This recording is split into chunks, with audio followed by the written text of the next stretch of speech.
ओम शांति। आज शिव नवरात्रि के संपूर्ण होने के बाद विजयदशमी दशहरा की सबको बधाई। वास्तव में दशहरा करने के लिए परमपिता परमात्मा परम धाम से आए हैं। वो हमें सच्चे मायने में दशहरा सिखाते हैं। स्वयं भगवान हमें अपने अंदर की कमी कमज़ोरी को, अंदर के रावण को जलाने की शिक्षा देते हैं, सद्गति की दीपक जगाते हैं, ज्ञान की ज्योति जगाते हैं और उसके अंतर्गत फिर हमारे आत्मिक ज्योति जगती है, सत्य ज्ञान मिलता है तो सच मायने में दशहरा हो जाता है। तो इसीलिए फिर एक बार सबको विजयदशमी, विजय हो जाता है। विजय का तिलक सदा के लिए आत्मा के मस्तक पे मिलता है, उसको ही सद्गति सद्बुद्धि कहा जाता है। तो बड़े एकाग्रता से परमपिता परमात्मा मुझ आत्मा ज्योति के सामने बैठा है, जो मेरे साथ साथ पूरे विश्व के अंदर का रावण दुखों के कारण को जलाने के लिए आया है। हाँ, वही राम है, वही मन को आराम देने वाला परमपिता परमात्मा सभी आत्माओं के पिता है। तो बाबा आज क्या कहते हैं, ये ज्ञान मुरली में अमृत, परमपिता परमात्मा हमें ज्ञान का अमृत खिला के मृत हुई हुई आत्मा, अज्ञान के अंधेरे में मृत्यु हुई आत्मा को आज बाबा विजयदशमी कराते हैं। उसका दशहरा माना 10 विकारों के हारा के, 10 विकारों पे जीत पाके परमपिता परमात्मा के शक्ति से, ज्ञान की शक्ति से, आज्ञा के पालन से आत्मा सच में विजय रत्न बन जाती है। बाबा कहते हैं आज 24/10/2023 महावाक्य है, मीठे बच्चे तुम्हें बड़ा विचित्र उस्ताद मिला है। तुम उसकी श्रीमत पर चलो तो डबल सिरताज देवता बन जाएंगे। ये कैसा उस्ताद है? ये विचित्र है। विचित्र माना जिसका कोई चित्र नहीं है, जिसका कोई फोटो नहीं है, जिसकी कोई मूर्त नहीं है, उसको केवल शिवलिंग में ही पूजा जाता है और वह सभी आत्माओं का पिता है। तो हम बच्चे भी विचित्र माना, इस शरीर में आने से पहले हम भी आत्मा ज्योति थे, जीव नहीं था। तो बाबा भी कहते हैं तुम्हें बड़ा विचित्र उस्ताद मिला है। उस्ताद माना ऐसे शिक्षा देता है, ऐसी शिक्षा देता है जो जन्म जन्मा के पापों का बोझा, दुखों का कारण, अहंकार, ईर्ष्या, द्वेष, काम, क्रोध, मद, मोह नष्ट करने की शक्ति प्रदान करता है, सत्य ज्ञान देके। तो ये उस्ताद है। उस्ताद माना सिखाता है कैसे सामने वाले को पराजित करना है और अपना विजय कैसे स्थापन करना है। तो महावाक्य में बाबा कहते हैं मीठे बच्चे तुम्हें बड़ा विचित्र उस्ताद मिला है, तुम्हें उसके श्रीमत पर चलो तो तुम डबल सिरताज देवता बन जाएंगे। सुख का ताज मिलेगा, पवित्रता का ताज मिलेगा, जहाँ पे कभी मांगना ही पड़ेगा नहीं, ऐसा विजय होगा। प्रश्न, पढ़ाई में कभी भी थकावट ना आए उसका सहज पुरुषार्थ क्या है? ईश्वरीय पढ़ाई में कभी भी थकावट ना आए उसका सहज पुरुषार्थ क्या है? उत्तर में पढ़ाई के बीच में जो कभी निंदा स्तुति, मान अपमान होता है उसमें स्थित समान, उसमें भी मन की स्थिति समान रहे, उसे एक खेल समझो जो कभी थकावट नहीं आएगी। सबसे जास्ती निंदा तो श्री कृष्ण की हुई है ना, कितने कलंक लगाए हैं, फिर ऐसे श्री कृष्ण को पूजते भी है। तो ये ग्लानि, ये गाली माना, ये गाली मिलना कोई नई बात नहीं है तुम्हारे लिए, क्योंकि इतना ऊंचे कृष्ण, एक तरफ उनको गाली गलौची दी, उनके ऊपर कितने सारे लालचन लगाए, चोरी किया, ये किया, गोपियों को भगाया, कितने क्या क्या किया, इतने ऊंचे वो थे, एक तरफ पूछते हैं एक तरफ गाली देते हैं। हाँ, उनके प्रति कैसा कैसा गायन लिख दिया। हाँ, इतने गोपियों के लेके बैठा है। आजकल पुरुष बड़े ही हिम्मत से कहता है कि हमने 1 और 2 लेडीज़ के साथ कुछ किया तो क्या फ़र्क पड़ता है, कृष्णा तो 16,000 लेके बैठा है। एक तरफ उसकी इस तरह से निंदा करते हैं विकारी दृष्टि से और एक तरफ उसकी पूजा भी करते हैं। तो समझ नहीं मनुष्य क्या कर रहा है। इसलिए बाबा उत्तर में कहते हैं कि बच्चे देखो, सबसे जास्ती उसकी पूजा भी, उसको इतना प्यार भी और उसकी इतनी निंदा, और वो कितना ऊंचा, फिर भी उसकी इतनी निंदा होती है, तो हमारी निंदा हुई तो कौन सी बड़ी बात है, कुछ भी नहीं है।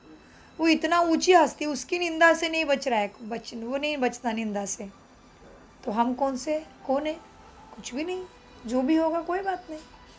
तो बाबा कहते बच्चे, सबसे जास्ती निंदा तो श्री कृष्ण की हुई है, कितने कलंक लगाए, फिर ऐसे श्री कृष्ण को पूजते भी है, तो ये गाली मिलना कोई बात नहीं है, इसलिए पढ़ाई में कभी नहीं थकना है। जब तक बाप पढ़ा रहे हैं तुम्हें पढ़ते ही रहना है। हाँ, कौन क्या कहेगा, और मैं ब्रह्मा कुमारी में गई और मैंने क्लास में गई और मैंने फ़ोटो डाला और मैं उनके भजन में नहीं गई और मैं मुरली में चली गई तो मुझे क्या कहेंगे, ये सब नहीं। जिसको पिता पे नीचे हो गया है, जिसको अपना रोल समझ में आ गया है, उसको ये सब थकावट नहीं लगेगी। किसी की निंदा की गाली को इसको क्या लगेगा, उसको क्या लगेगा, उसका फीलिंग से वो पार हो जाएगा, क्योंकि वो आत्मा की ज्योति जग गई है, तो आत्मा है। जैसे ही शरीर से जब आत्मा जाने वाली, थोड़ी थोड़ी फिक्र होने वाली है, ये शरीर का क्या होगा और ये सारा का कुछ नहीं, आत्मा है, परमात्मा पढ़ा रहा है, निश्चय है कि मेरी विजय निश्चित है। तो बाबा कहते हैं बच्चे देखो, तो यह गाली मिलना कोई नई बात नहीं है, इसलिए पढ़ाई में थकना नहीं है। जब तक बाप पढ़ाते हैं पढ़ते रहना है। गीत चला है बनवारी रे, जीने का सारा तेरा नाम, बनाने वाला बनवारी। ओम शांति। यह किसने कहा, किसने फरमाया और किसको फरमाया, यह भी तुम बच्चे ही जानते हो। जिसको ही गोप गोपिया कहा जाता है, तो उन्होंने अपने बाप गोपी वल्लभ को याद किया। गोप गोपिया माना गोपिया, गो माना मट्टी, एक तो माना पांचों तत्वों से बना हुआ शरीर जो मट्टी में मिलने वाला है। तो ये कर्म इंद्रियों के द्वारा जो कर्म होता है वो अभी मुझे देहाभिमान के वश आके नहीं होता, ये कर्म विकारों के वश में होके नहीं होता कर्म। ये कर्म होते हैं, ये गोपियों ने पी लिया है कर्म इंद्रियों को, माना मैं आत्मा अभिमानी बन गई हूँ, मैं अभी देह के अभिमान से कर्म नहीं करती हूँ, तो मैंने अपने पुराने पापी संस्कारों को भी खत्म किया है, देह अभिमान को भी पी लिया है, तो वो है गोपिया। तो गोप वल्लभ बाबा को याद करना है। गोप वल्लभ माना पालना करने वाला, दुखों से पार करने वाला, नदी पार कराने वाला, इस कलियुगी तमोप्रधान गंदी पापी दुखी दुनिया से मुझे पार कराने वाला वल्लभ है वो। तो बाबा कहते बच्चों देखो, हाँ, गोप गोपिया कहा जाता है, गोप गोपिया कहा जाता है, तो उन्होंने अपने बाप को गोप वल्लभ को याद किया है। ऐसा बाप सिवाय परमपिता परमात्मा के सिवाय कोई हो ही नहीं सकता, जो तुम्हें पार करावे, जो तुम्हारी सबकी दुखों से छुटका करावे, प्रकृति को ही सुखमय बनावे, ऐसे कोई बाप दूसरा होता ही नहीं। तो बाबा कहते तो याद उनको करते हैं, और फिर किसको याद करते हैं, और जो होकर जाते हैं। तो ये सारी देवी देवताओं की संत महात्माओं की पूजा हो रही है, ये होके गए हैं, लेकिन ये कब होके गए वो जानने के लिए अज्ञान अंधेरा है। तो सद्गुरु मिला, अज्ञान अंधेर विनाश हुआ, ये सच मायने में दशहरा, हाँ, दशहरा हो जाता है। तो बाबा कहते हैं बच्चे, ऐसे बाप सिवाय परमपिता परमात्मा के कोई गोप वल्लभ होता नहीं है।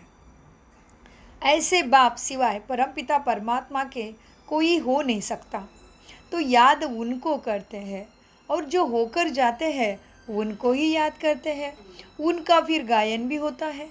हाँ, मिसाल देते हैं बाबा, जैसे क्राइस्ट आया, क्रिश्चियन धर्म स्थापन करके कहाँ चला गया, कहाँ चला नहीं गया। मिसाल देते बाबा, एग्जाम्पल देते, जैसे क्राइस्ट आया, क्रिश्चियन धर्म स्थापन करके कहाँ चला नहीं गया, उनको पालना तो ज़रूर करनी है, इसीलिए पुनर्जन्म में आना ही है। परंतु जो धर्म स्थापन करके गए हैं उनका वर्ष वर्ष बर्थडे तो मनाते हैं। हाँ, क्या करते, बर्थडे मनाते, जो धर्म स्थापन करके गए उनका बर्थडे तो मनाते हैं। भक्ति मार्ग में उनको याद किया जाता है। वैसे ही आजकल दशहरा का उत्सव भी मनाते हैं, क्योंकि दशहरा हुआ है। अच्छाई ने, सत्यता ने असत्य के ऊपर विजय प्राप्त की है। आत्माभिमानी बन के, खुद की ही ज्योति जगा के, खुद के अंदर के रावण को हमेशा के लिए जला के सच मायने में विजयदशमी मनाई है। विजय का ताज तिलक पहना है। सुख शांति की दुनिया हमने बनाई है, उसमें अधिकारी बने हैं। परमात्मा बनाते उसमें मददगार हम बने, क्योंकि उसमें हमें राज्य करना है। उसको ही कहते हैं कलयुग का अंत और सतयुग की शुरुआत। यही विजयदशमी दशहरा है। हाँ, जहाँ पे राम का वापस आ गए बोलते विजयदशमी दशहरा में। हाँ, विजयदशमी उनकी विजय बनाते हैं, फिर अपने घर वापस आते हैं। लेकिन ये कौन सा राम? परमपिता परमात्मा हमारे मनों के अंदर शक्ति भरते हैं, हमारी सत्यता को जागरूक करते हैं। आत्मा ज्योति को पता चल जाता है कि मैं ये देह नहीं हूँ, मुझे ये सब मिला है वो मेरा नहीं है। उसका सच मायने में ममत्व निकल जाता है, तभी दशहरा है। तो बाबा कहते देखो बच्चे, ये ऐसे हुआ है, रावण के ऊपर हमने विजय पाई है, इसीलिए दशहरा मनाते हैं। जो चीज़ें होती जाती है उसका उत्सव मनाते हैं। वैसे ही क्योंकि क्राइस्ट अपना धर्म स्थापन करके चला गया तो उसका बर्थडे मनाते हैं। तो जो कुछ करके जाते हैं उसका उत्सव मनाते हैं। तो बाबा कहते देखो बच्चों, अब भक्ति मार्गों में भी ऐसे ही करते हैं। वैसे ही आजकल दशहरा का उत्सव मनाते हैं। मनाना होता है तो ज़रूर शुभ भी होगा ना। मना रहे मतलब ज़रूर कुछ शुभ हुआ है। मनाना होता है तो ज़रूर शुभ ही होगा। कोई अच्छा करके जाते हैं ना, तभी तो उनका उत्सव मनाया जाता है। दीपमाला का भी उत्सव मनाते हैं। अभी दीपमाला मतलब क्या? दीपवाली हो जाती है, आत्मा की दीपक जग जाती है, घरों घर में उजाला हो जाएगा, घर घर में सुख शांति आने वाली है, सबके तरफ सबके पास सुख होने वाला है। अभी जब दिवाली मनती है, माना आत्मा की ज्योति जब जगती है और परम ज्योति से जब हम शक्ति लेते हैं, उसके आज्ञा का पालन करते हैं, वो पढ़ा रहा है, वो सतगुरु है, उसके सद्बुद्धि का अनुसरण अपने आचरण में करते हैं, तो दीपवाली तो होनी ही है। हर आत्मा की ज्योति जब जगेगी तभी दिव्य गुणों की धारणा उसके अंदर होनी है। सुख तो मिलना ही है। जैसे दिव्य गुणों की धारणा है, उच्च कर्म होने हैं, उच्च कर्म है तो भाग्य, सारा कुछ रिलेटेड है। जैसे अभी से 30 साल पहले 40 साल पहले ज्ञान था क्या कि सबके हाथ में फ़ोन होगा? आज सबको चाहिए, छोटे बच्चे को, 1 साल के बच्चे को भी फ़ोन चाहिए। तो कैसे सबके हाथ में फ़ोन आ गया? तो ये चेंजेस है, परिवर्तन सृष्टि का नियम है, विज्ञान है। वैसे ही इस धरा पे सबके घर में सुख शांति होनी है, सबके घर में दिवाली होनी है, किसी को कुछ कमी नहीं होने वाली है। इतना अपार सुख शांति संपन्न हो जाती है धरा, जिसको सतयुग, हेवन, पैराडाइज, वैकुंठ कहते हैं। तो बाबा कहते हैं बच्चों, क्या कहा बाबा ने?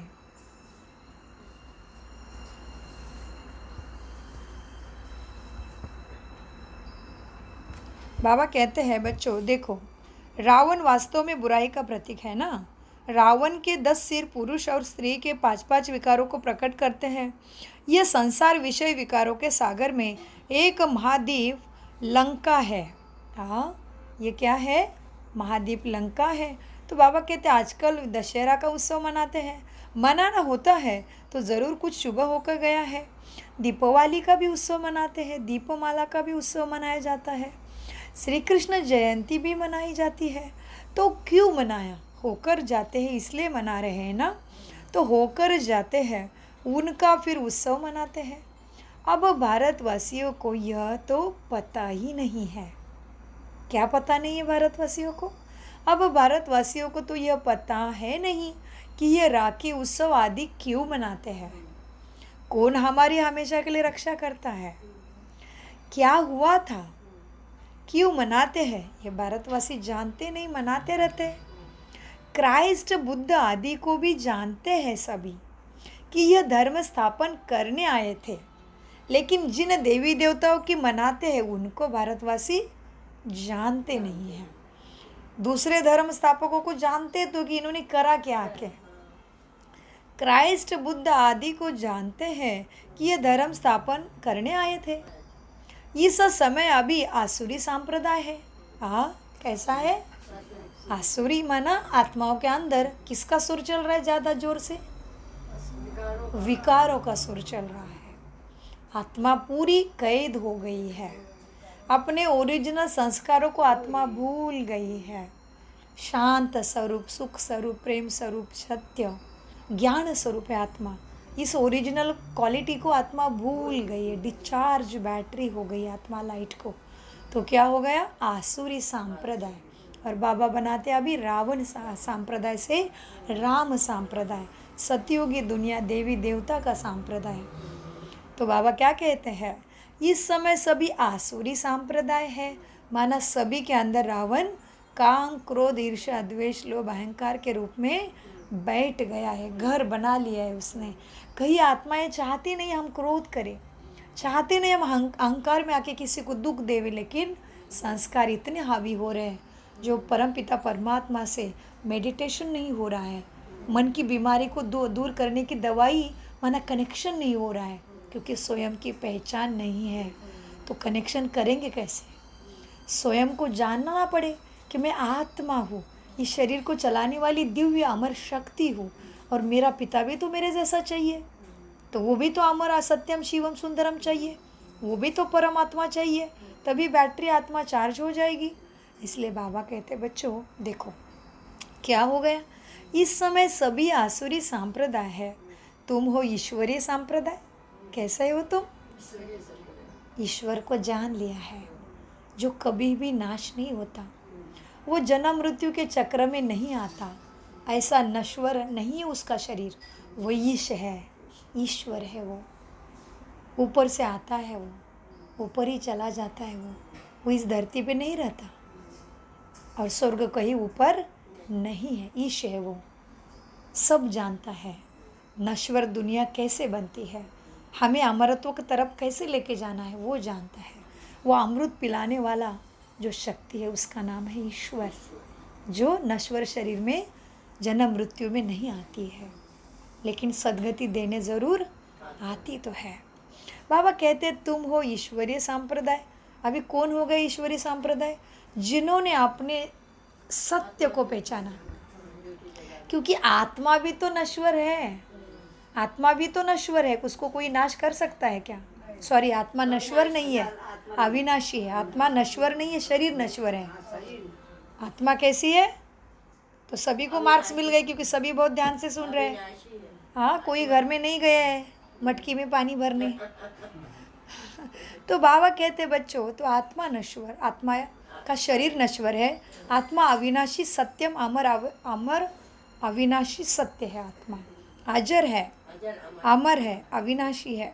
तो इसीलिए बाबा कहते तुम क्या हो गए? तुमने आत्मिक जान लिया है, तुमने आत्मिक ज्ञान प्राप्त कर लिया, तुम्हारी आत्मिक की ज्योति जग गई है। और सबकी जगती है कब? मरने के बाद उसको पता चलता है अब ये रथ छोड़ना है, और फिर बाकी के क्या गाते हैं? भगवान उस आत्मा को शांति देना। हमें तो जीते जी ही शांति का अनुभव हो गया, हमें पता चला शांति मेरा स्वधर्म है, शांति मेरा सोमान है, शांति मेरा धर्म है, शांति मेरा स्वरूप है। उस स्वरूप में स्थित होकर जो भी कार्य करते हैं वो कभी बिगड़ ही नहीं सकता। मार्ग मिले ऐसे हो, मार्ग नहीं मिले ये हो ही नहीं सकता। और जो शांत रहता है उसको लोग स्तुति करें और उसको देवी का दर्जा ना दे, ये हो ही नहीं सकता। तो ये शांति स्वरूप स्वधर्म का काम है। शांति स्वरूप में स्थित हो गए हम, शांति स्वरूप बन गए, माना आत्मा अपने सत्य पिता को एक ज्ञान के आधार से सत्य में स्थित हो गई। तो आत्मा अभिमानी बन गए, माना सत्य के मार्ग पे चलने के लिए सद्गति और शुद्ध बुद्धि प्राप्त कर ली। बाबा कहते हैं बच्चों देखो, इस समय सभी आसुरी संप्रदाय, लेकिन तुम ईश्वरीय संप्रदाय, परमात्मा की संप्रदाय हो। हाँ, उसके संपर्क में रह के, उसके साथ कनेक्शन करके, उसके ज्ञान का अवलोकन, आज्ञा का पालन करके तुम बन गए हो ईश्वरीय संप्रदाय, जिसका सुख शांति का विनाश कभी नहीं होना है। अतः सुख शांति एवं काल के भी विजय प्राप्त करने वाले हम बन गए, वो है ईश्वरीय संप्रदाय। हाँ, तो तुम हो ईश्वरीय संप्रदाय। अब बाप रावण बुद्धि में दूसरा विचार आया। ओम शांति। बाबा कहते हैं अब बाप राम आकर देवी श्रेष्ठाचारी बनाते हैं तुम्हें। कौन है बाप? बाप राम आकर देवी श्रेष्ठाचारी बना रहे हैं तुम्हें। कौन है बाबा? राम है। सीता राम की जय। वो सीता का राम अलग है, त्रेता वाला। ये शिव बाबा राम है, केवल राम शब्द है उसके आगे। प्रभु रामचंद्र की जय, चंद्र लगा तो वो त्रेता वाले राम है, राम देवी देवता वाले हैं। सीता राम की जय, प्रभु रामचंद्र की जय, फिर वो राम है शरीर वाला, देवता राम है। लेकिन केवल राम नाम सत्य है बोलने से राम की मूर्ति से का मन पटल पे नहीं आएगी। देखो चेक करके बोलो राम नाम सत्य है, बोलते हैं फिर वही मरता है तो मृतदेह के पीछे क्या बोलेंगे? याद दिला रहे हैं अपने आप को और प्रकृति को भी। प्रकृति हमारे वाइब्रेशन से बनती है और हम इतना ज़ोर ज़ोर से बोलते हैं राम नाम सत्य है। हमारे लिए था, वो आत्मा की ज्योति को जगाने के लिए था कि बच्चे ये आंखों से जो दिख रहा है वो कुछ भी सच नहीं है, केवल उसका नाम सत्य है और तू उसका अंश है, उसके बच्चे है, तू सत्य अंदर बैठा है। तो राम नाम सत्य है। अभी वो तो मृतदेह चल रहा है और राम नाम सत्य का गीत गा रहे, उसके पीछे कुछ अर्थ होगा गहरा। तो बाबा कहते बच्चों अब बाप राम आकर देवी श्रेष्ठाचारी तुम्हें बना रहे हैं। हाँ, ऐसे कहें कि परमपिता आकर स्वर्ग का उद्घाटन कर रहे हैं। ये होती है सच्ची नवरात्रि और विजयदशमी दशहरा। हाँ, क्या कर रहे बाबा? स्वर्ग का उद्घाटन, ओपनिंग कर रहे हैं। जो अपना राज्य ले लो, कौन सी चीज़ सीट चाहिए स्वर्ग में ले लो। सो बाबा ने क्या किया? ओपनिंग किया, उद्घाटन किया। इसको कहते ईश्वरी संप्रदाय में आ गए तुम। हाँ, तो बाबा ने कहा राम आकर तुम्हें क्या करते हैं?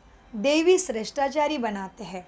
इसको ही कहेंगे परमात्मा आकर स्वर्ग का उद्घाटन करते हैं और कर रहे हैं, अथवा स्वर्ग का फाउंडेशन डाल रहे हैं। बाबा ने एक ही बात 3 प्रकार के बताई। क्या कह सकते हैं तुम? राम आकर देवी संप्रदाय, देवी श्रेष्ठाचारी बना रहे हैं, या स्वर्ग का उद्घाटन कर रहे हैं, या फाउंडेशन स्वर्ग का डाल रहे हैं। बन रहा है फाउंडेशन, उसके ऊपर ही बिल्डिंग खड़ी हो जाएगी फिर। हाँ, तो राम आकर ये करते हैं, जो परमपिता परमात्मा राम है। बाबा कहते बच्चे तो इसको ना आप ओपनिंग सेरेमनी भी कह सकते हो। अभी क्या चल रही है? सतयुग का हेवन का ओपनिंग सेरेमनी। बाबा ने कितने नाम दिए? फाउंडेशन, स्वर्ग का उद्घाटन, ओपनिंग सेरेमनी, श्रेष्ठाचारी दुनिया का शुरुआत। तुम्हें देवी श्रेष्ठाचारी बाप आके राम, तो ये राम है, ये राम की विजय होती है और वो रावण मरता है। ये दशहरा है, इसलिए मुरली बहुत गहरी है, ध्यान से सुननी है। बाबा कहते हैं बच्चों देखो, हाँ क्या है? ओपनिंग सेरेमनी भी कह सकते हैं।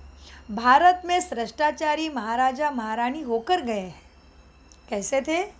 श्रेष्ठ थे वो भी, और ब्रह्मा बाबा उसका क्या है? अनुभव ही रत लिया है बाबा ने साक्षात देखा है पहले राजा महाराजों को, कैसे उनके अंदर रॉयल्टी थी। कलयुग में होने के बाद भी बड़ों के लिए कितना सम्मान था, इतने अत्याचारी भ्रष्टाचारी नहीं थे। तो इसीलिए बाबा याद करते हैं, क्या कहते हैं? भारत में श्रेष्ठाचार्य, और वो तो दशरथ वगैरह तो थे ही थे, उसका तो कोई हिसाब ही नहीं लगा सकते।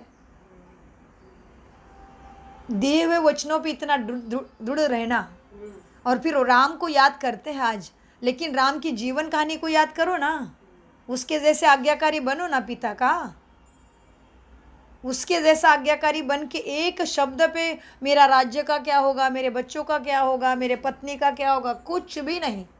अच्छा, राम को याद किया, अभी लक्ष्मण को भी याद किया, तो लक्ष्मण जैसा भाई प्रेम करो के दिखाओ, फिर त्याग करके दिखाओ पत्नी का और घर बार का।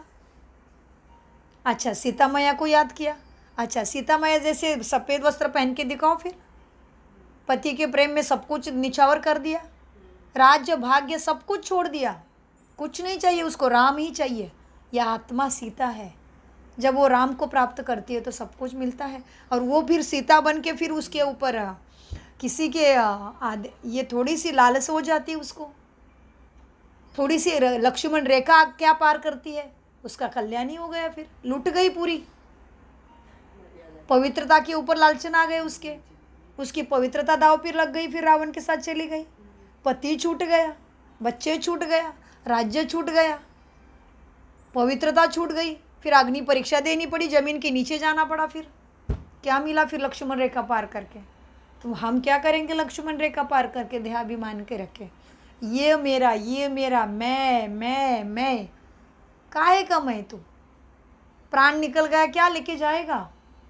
जो राम तुझे सिखा रहा है कि खुद को आत्मा समझ के मुझे परमात्मा से ज्ञान प्राप्त करो, जीते जी आत्मा को शांति में स्थित करना सीखो, तो तुम्हें जो चाहिए वो मिलना ही है। विधि में सिद्धि है, कोई तुम्हारा चुरा ही नहीं सकता। फिर इसको कहते हैं अकूट खजाने।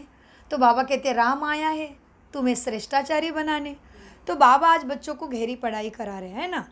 तो बाबा कहते बच्चे भारत में ही श्रेष्ठाचारी महाराजा महारानी होकर गए। सतयुगी देवी देवता ये डबल सिरताज थे।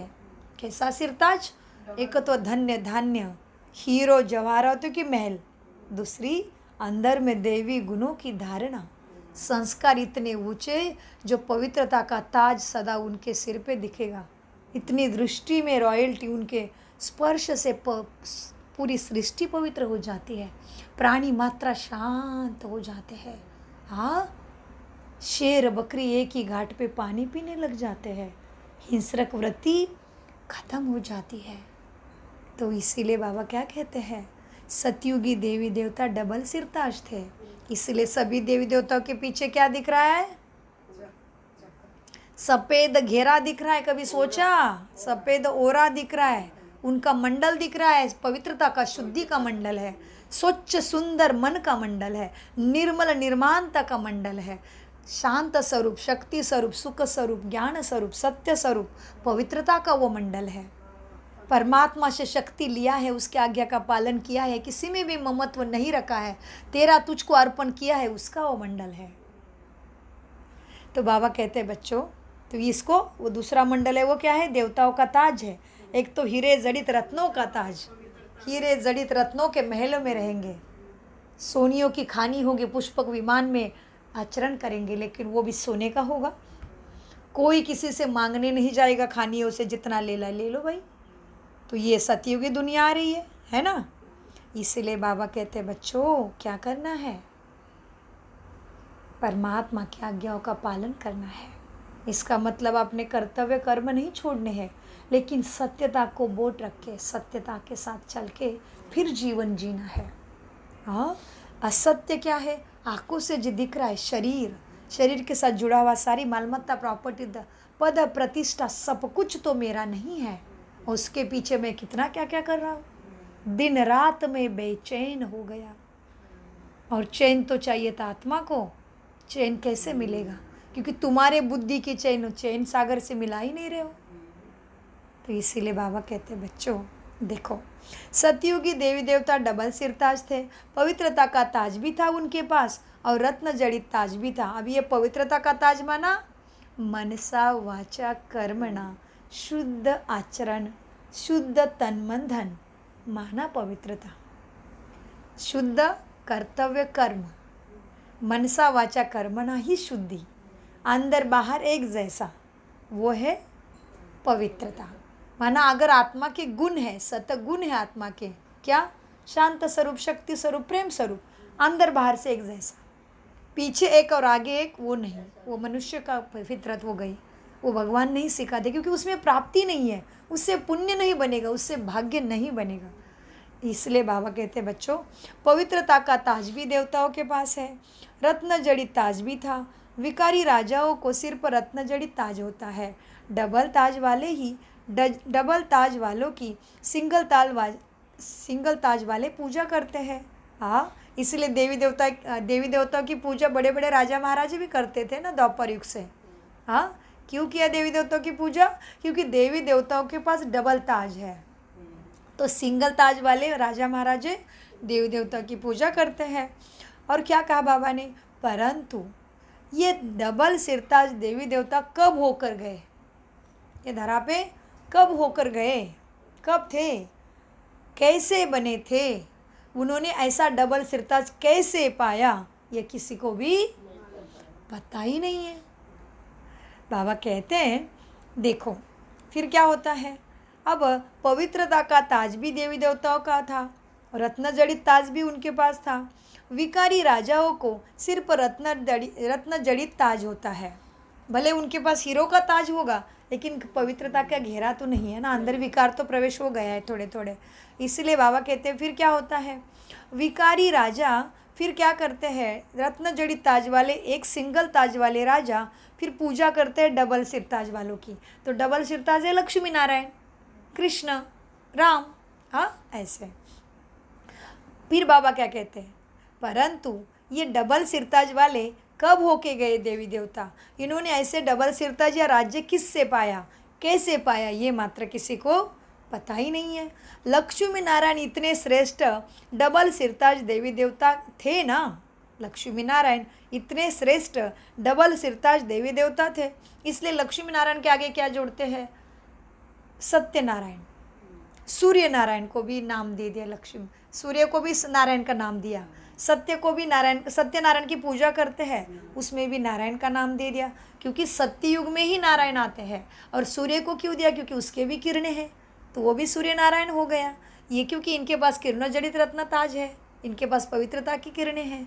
तो इसीलिए बाबा कहते हैं लक्ष्मी नारायण इतने श्रेष्ठ डबल सिरताज देवी देवता थे, उन्हों को ऐसा श्रेष्ठ बनाने वाला कौन, ये तुम्हें अभी बाबा बाप बैठ के समझाते हैं। ये सत्यनारायण की कथा, ये सच वाला दशहरा, परमपिता परमात्मा सदगति दाता तुम्हारे बुलावे पे आया है। मैं पतित पावन सीताराम ईश्वर आलो तेरो नाम, मुझको सदगति दे भगवान, सतमति दे भगवान, मैं आ गया हूँ। तो मैं सब बैठ के तुम्हें समझा रहा हूँ। बाबा कहते यह तुम आत्माओं का बाप परमपिता परमात्मा, मैं ईश्वर अल्लाह प्रभु परमपिता परमात्मा मुझे कहते हैं, माना बाप बैठ समझाते हैं। देखो अब दशहरा मनाते हैं, तुम जानते हो ज़रूर कुछ हुआ है जिस कारण दशहरा मनाते हैं।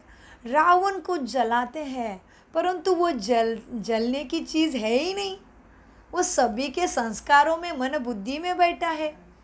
बाहर कितना भी जला रहे हो वो हर साल बड़ा होता है। और वैसे साइकोलॉजिकली समझने की बहुत सूक्ष्म बात है, हाँ कॉमन सेंस की बात है कि कोई भी चीज़ अग्नि के हवाले कर दो। इतना सुंदर मनुष्य का तन है, इसकी वजह से हमने क्या कुछ नहीं किया इस धरा पे, सब कुछ तो किया। फिर ये शरीर भी इतना मूल्यवान कीमती शरीर, हाँ पद प्रतिष्ठा देवपद पाने वाला शरीर, ये भी जब अग्नि के हवाले करते तो बचता है कि फिर देखने के लिए राख ही बन जाता है ना। तो वो रावण कोई कैसा नहीं जल रहा इतने साल से, सोचना पड़ेगा ना। और उसको जला जला के भी दुख तो नहीं कम हुआ, दुख कम हुआ जन समाज में, क्या बढ़ता गया, अभी अत्याचार तो बढ़ता ही गया, दुख तो बढ़ता ही जा रहा है। बीमारी से कितना पीड़ित है कोई ना, हर मनुष्य कभी तन से भी तकलीफ में है, मन से तकलीफ में, कोई धन से तकलीफ में है। तन मन धन की तकलीफ कुछ ना कुछ तो किसी के पास है ही। तो इसीलिए बाबा क्या कहते हैं, बच्चों देखो जब तक रावण को जलाते हैं परंतु वो जलने की चीज़ ही नहीं है, अभी उनका राज्य पूरा होता है परमपिता परमात्मा राम आने से ही।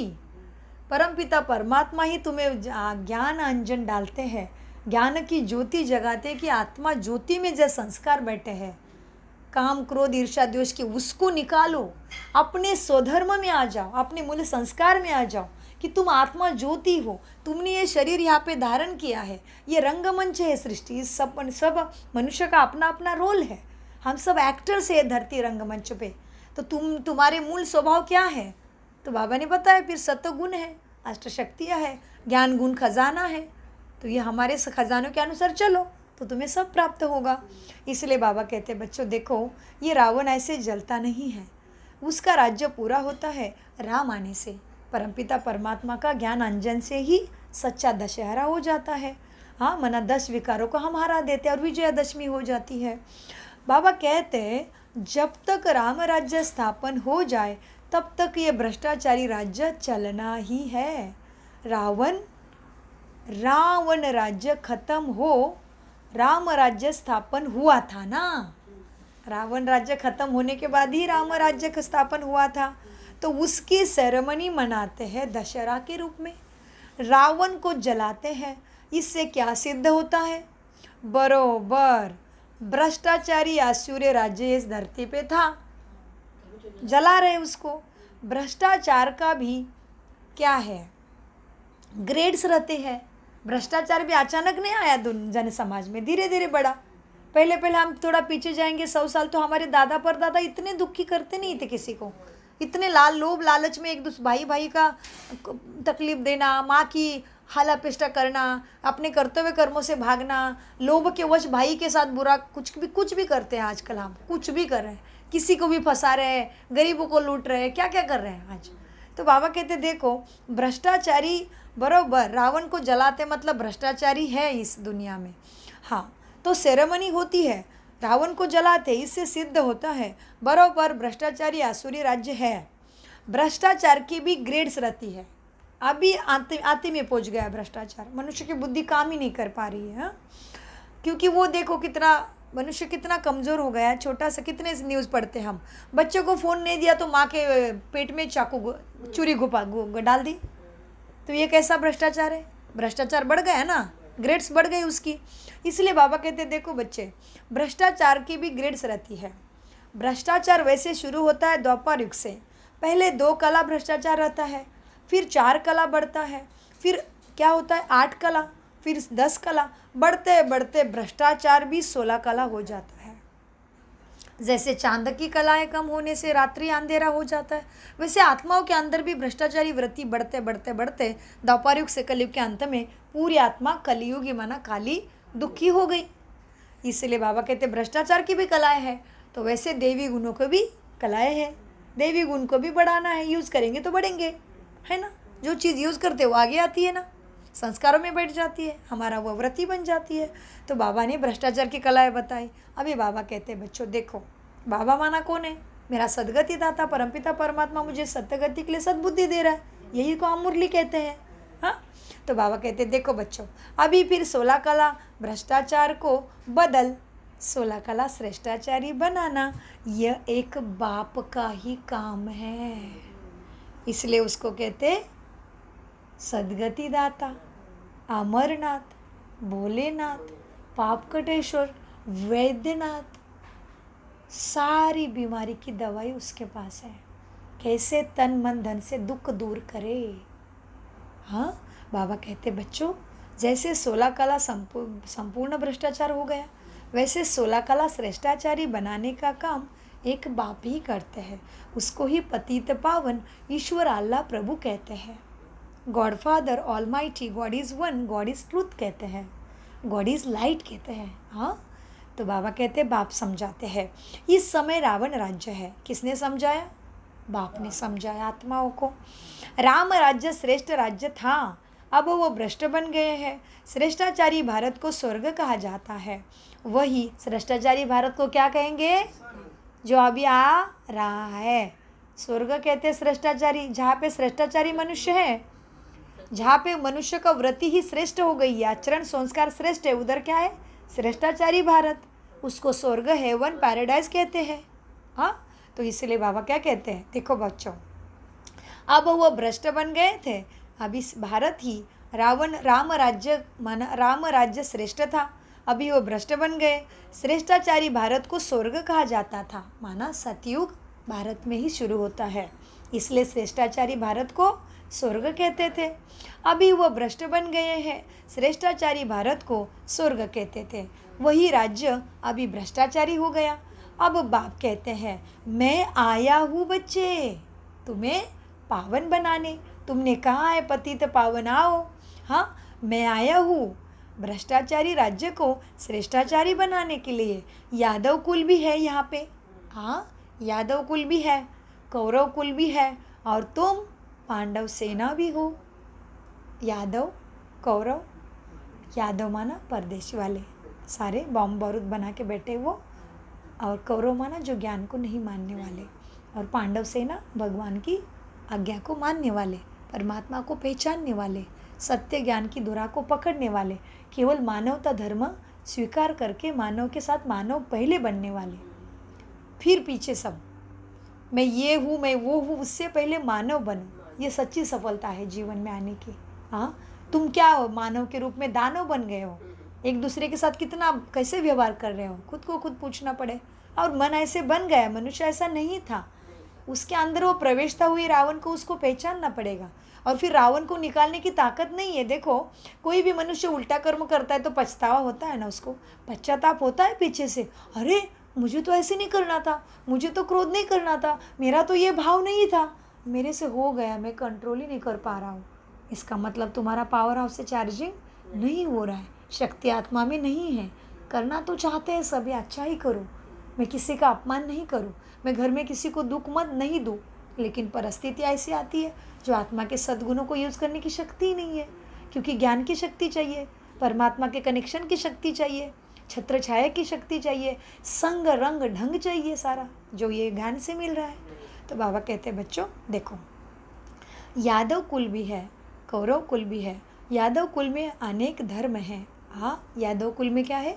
अनेक धर्म है। जो श्रेष्ठाचारी देवी धर्म के थे वह धर्म भ्रष्ट, कर्म भ्रष्ट बन पड़े। श्रेष्ठाचारी देवी धर्म के थे वो क्या हो गए? जन्म मृत्यु का खेल खेल के श्रेष्ठाचारी थे वो अभी कर्म भ्रष्ट बन गए, कर्म ही उनके विकारी हो गए। हाँ, कैसे कर्म होने लगे? काम क्रोध ईर्ष्या द्वेष के भाव में आके कर्म होने लगे जी। तो जो श्रेष्ठाचारी देवी धर्म के थे वह धर्म भ्रष्ट, कर्म भ्रष्ट बन पड़े। फिर बाप तुम्हें श्रेष्ठ देवी देवताओं का बाप कौन है? महादेव, जिसको शिवलिंग में पूछते हैं। आत्माओं का पिता परमात्मा है। फिर आत्माओं में महात्मा, संत आत्मा, धर्मात्मा सब आ गए। पुण्य आत्मा, पाप आत्मा, महात्मा, महान काम करने वाले। जैसे महात्मा गांधी जी ने महान काम किया तो उनके नाम के आगे महात्मा जुड़ा है। जिन्होंने धर्म स्थापन किया उनके आगे क्या जुड़ा है? धर्मात्मा, है ना। जो पाप करते उनके आगे क्या जुड़ता है? पापी आत्मा थी। जो अच्छे काम करते उनके आगे क्या जुड़ता है? पुण्य आत्मा है, महान आत्मा है, महान काम किया तो बाबा कौन हो गया? परमात्मा। परमात्मा है वो। बाकियों के आगे क्या नाम जुड़ता है? देवात्मा। इसलिए गॉड गॉडेसेस अनेक है, गॉड इज वन है। हाँ, तो गॉड बाबा है, गॉड गॉडेसेस अनेक है, माना भगवान भगवती अनेक है, लेकिन भगवान एक है। उसको भगवान भगवती बनाता माना देवी देवता तो 33 कोटि है, भगवान तो एक ही है ना। इसलिए कहते भगवान एक है, गॉड इज वन। तो इसीलिए बाबा कहते बच्चों देखो, अब बाप, आत्माओं का बाप परमात्मा, बाप श्रेष्ठ कर्म सिखलाते हैं। भक्ति मार्ग में उत्सव मनाते ही आते हैं।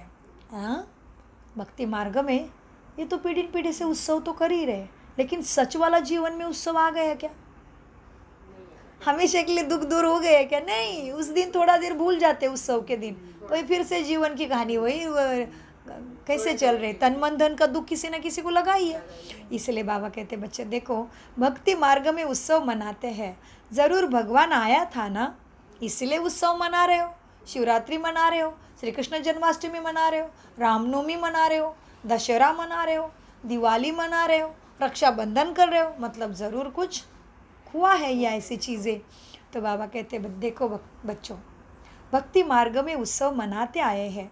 ज़रूर भगवान आया था, 5000 वर्ष की बात है। बाप ने आकर भ्रष्टाचारी को श्रेष्ठाचारी बनाया था, 5000 वर्ष की बात है। अभी कोई कहेगा लाखों हज़ारों वर्ष के कुछ मिलता है, मिलेगा ना, क्योंकि वो 5000 वर्ष के बाद रिपीट होता है। वो मनुष्य का खेल बताया है, सृष्टि को कुछ नहीं होता है, वो तो अनादि है। प्रकृति को कोई कुछ नहीं कर सकता, क्योंकि जिसको निर्माण नहीं किया है वो डिस्ट्रॉय कैसी होगी, वो खत्म कैसे होगी। आत्मा को किसी ने निर्माण नहीं किया, वो है एनर्जी। वैसे अगर तुम्हें जमीन के नीचे 1000 वर्ष पहले के कुछ मिला तो बड़ी बात नहीं है, कितने भी लाखों वर्ष का भी मिल सकता है, क्योंकि आत्माओं की दुनिया परिवर्तित होती है। आत्मा दुख से सुख में चली जाती है, सृष्टि तमो प्रधान से सतो प्रधान बन जाती है। सृष्टि फिर धोखा नहीं देती है, भूकंप आएगा नहीं, अग्नि आपके ऊपर बरसेगी नहीं, बारिश आपको परेशान करेगी नहीं, बादल फटेंगे नहीं, सागर उछलेगा नहीं, सुनामी आएगी नहीं। कहाँ पे? सतयुग त्रेता में, स्वर्ग में। इसीलिए बाबा क्या कहते हैं बच्चों, देखो सारी दुनिया को श्रेष्ठाचारी बनाना बाप का ही काम है। फिर उनकी पालना करने के लिए तुमको ऊपर से फिर नीचे भेज देते हैं। तुमने जो देवी धर्म की स्थापना की है ना, अभी कर रहे हो ना, फिर तुम्हें ही उनकी पालना करने भेज देते, तुम्हें ही राज्य गद्दी पे बिठाते बाबा, उसको कहते स्वर्ग में चला गया। तो इसीलिए बाबा कहते देखो बच्चों, तो इसीलिए देखो बोलते टाइम भी कहते हैं तुम जियो हज़ारों साल, साल के दिन हो 50,000। अब ये 50,000 ही कहाँ से ढूंढ के निकाला? कुछ कारण होगा उसके पीछे। फिर 5,000 बोलना था। 5,000 वर्ष की बात है। बाप ने आकर तुम्हें भ्रष्टाचारी से श्रेष्ठाचारी बनाया था। सारी दुनिया को श्रेष्ठाचारी बनाना एक परमपिता परमात्मा सदा पावन है, उसका ही काम है। पतितों का काम नहीं है तुम्हें पावन बनाना। तो श्रेष्ठाचारी बनाना बाप का ही काम है। फिर उनकी पालना करने के लिए तुमको ऊपर से भेज देते हैं। तुमने जो देवी धर्म की स्थापना की है उसके फिर जाकर पालना करो। ऐसे कोई कहते नहीं कि ऑटोमेटिकली ये ड्रामा अनुसार होता है। तुम श्रेष्ठाचारी बन जाएंगे, फिर सृष्टि भी तुम्हारे जैसे सत्वप्रधान श्रेष्ठाचारी बन जाएगी। हमारे वाइब्रेशन से सृष्टि बनती है।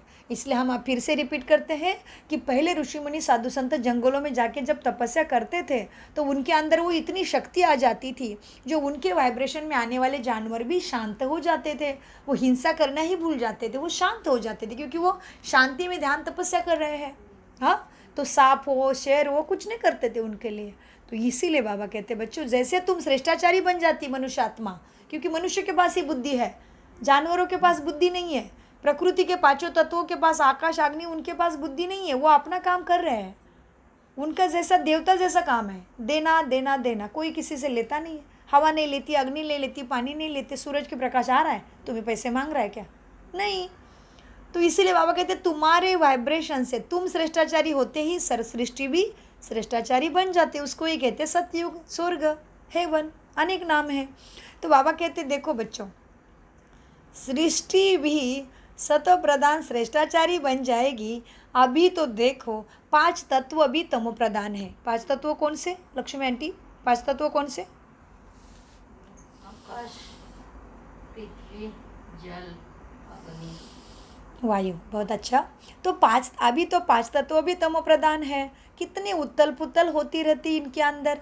हाँ, कभी मन पानी धोखा देता, कभी कहीं पे बाढ़ हो रही है, कभी हवा का भंवर आ रहा है, कभी धरती कहीं हिल रही है।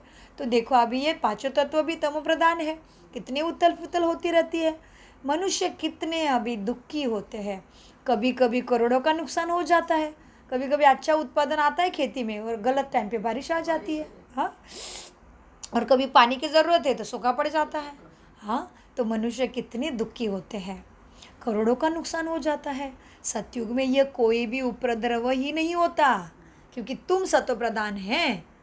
तो प्रकृति भी ऐसी तुम्हारी जैसी है। हाँ, बाबा कहते बच्चों, उपद्रव होता है नरक में, स्वर्ग में नहीं। उपद्रव भी पहले 2 कला वाले थे, अभी 16 कला वाले उपद्रव भी बन गए। यह सब डिटेल में समझने की बातें हैं और समझाने की भी है। समझ के समझाएंगे कब? जब उसको अनुभव करेंगे। मैंने जाना है, फिर उसको माना है, समझा है, उसको अपने जीवन में अनुभव किया है, तो मेरी वाणी खुलेगी कि यस, भगवान आया है, सदगति दे रहा है, हमें अनुभव हो रहा है। वो दिख नहीं रहा है भला, वो विचित्र है, उसका चित्र नहीं है, उसका शिवलिंग है, उसका कोई शरीर का आकार नहीं है, वो निराकार निर्विकारी निरहंकारी है, लेकिन वो आया है, वो आता है। यदा यदाश्य धर्मस्य ग्लानिर् भवति भारत। कौन से धर्म की ग्लानि होनी है? आत्मा के स्वधर्म की जब ग्लानि हो गई तभी वो आता है। बाबा कहते बच्चों देखो, ये प्रकृति भी अभी 16 कला उपद्रवी बन गई है। ये सब डिटेल में बच्चों, ऐसे ही 1-2 बात सुन के निंदा करने की बात नहीं है ये कि ये बड़े ऐसे। अरे बाबा, ये पिछले 87 साल से कारोबार चल रहा है। यज्ञ के जो मेन थे वो भी चले गए, फिर भी ये कार्य रुका नहीं और ही बढ़ा। तो इसमें समझने की बात है, ये भगवान का कार्य है, ये किसी मनुष्य का कार्य नहीं जो कि कोई मनुष्य गया निमित्त मात्र सेवादारी तो ये कार्य रुके, ऐसा ये कार्य नहीं है। इसलिए इधर उधर की 4 बातें सुन के भगवान के ज्ञान से दूर नहीं रहना चाहिए। जो ज्ञानी तो आत्मा समझदार जो आत्माएं हैं, उन्होंने समझदार जो आत्मा है, उन्होंने इधर उधर की बातें करके कभी भी ज्ञान से दूर नहीं रहना है, ज़रूर एक बार राजयोग करके देखना चाहिए। सहज राजयोग है क्या? इसने ये बोला ब्रह्मा कुमारी ऐसे, ब्रह्मा कुमारी वैसे, अरे ये क्या कर रहे हो आप? ये ब्रह्मा की कुमारी अभी ब्रह्मा सृष्टि पे दिख रहा है क्या तुम्हें? मूर्तियों में बैठा है वो। परमपिता परमात्मा का ईश्वरीय विश्वविद्यालय किसी मनुष्य का नाम है क्या इधर? और परमपिता परमात्मा का मुख्य रथ था, जिसके वाणी का उसने आधार लिया, ब्रह्मा।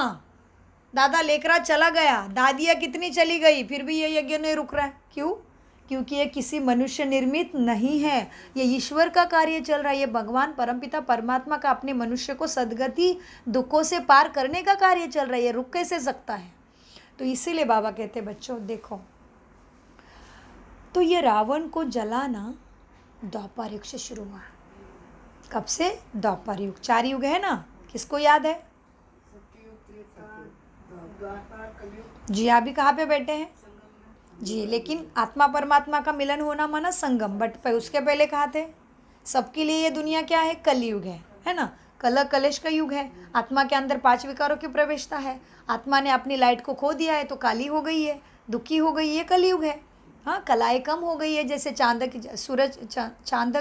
चंदा मामा की कलाएँ कम होती है तो अंधेरा होने से खामोश आ जाती है, वैसे आत्मा के अंदर के गुण सद्गुण कम हो गए हैं, डिम हो गए हैं।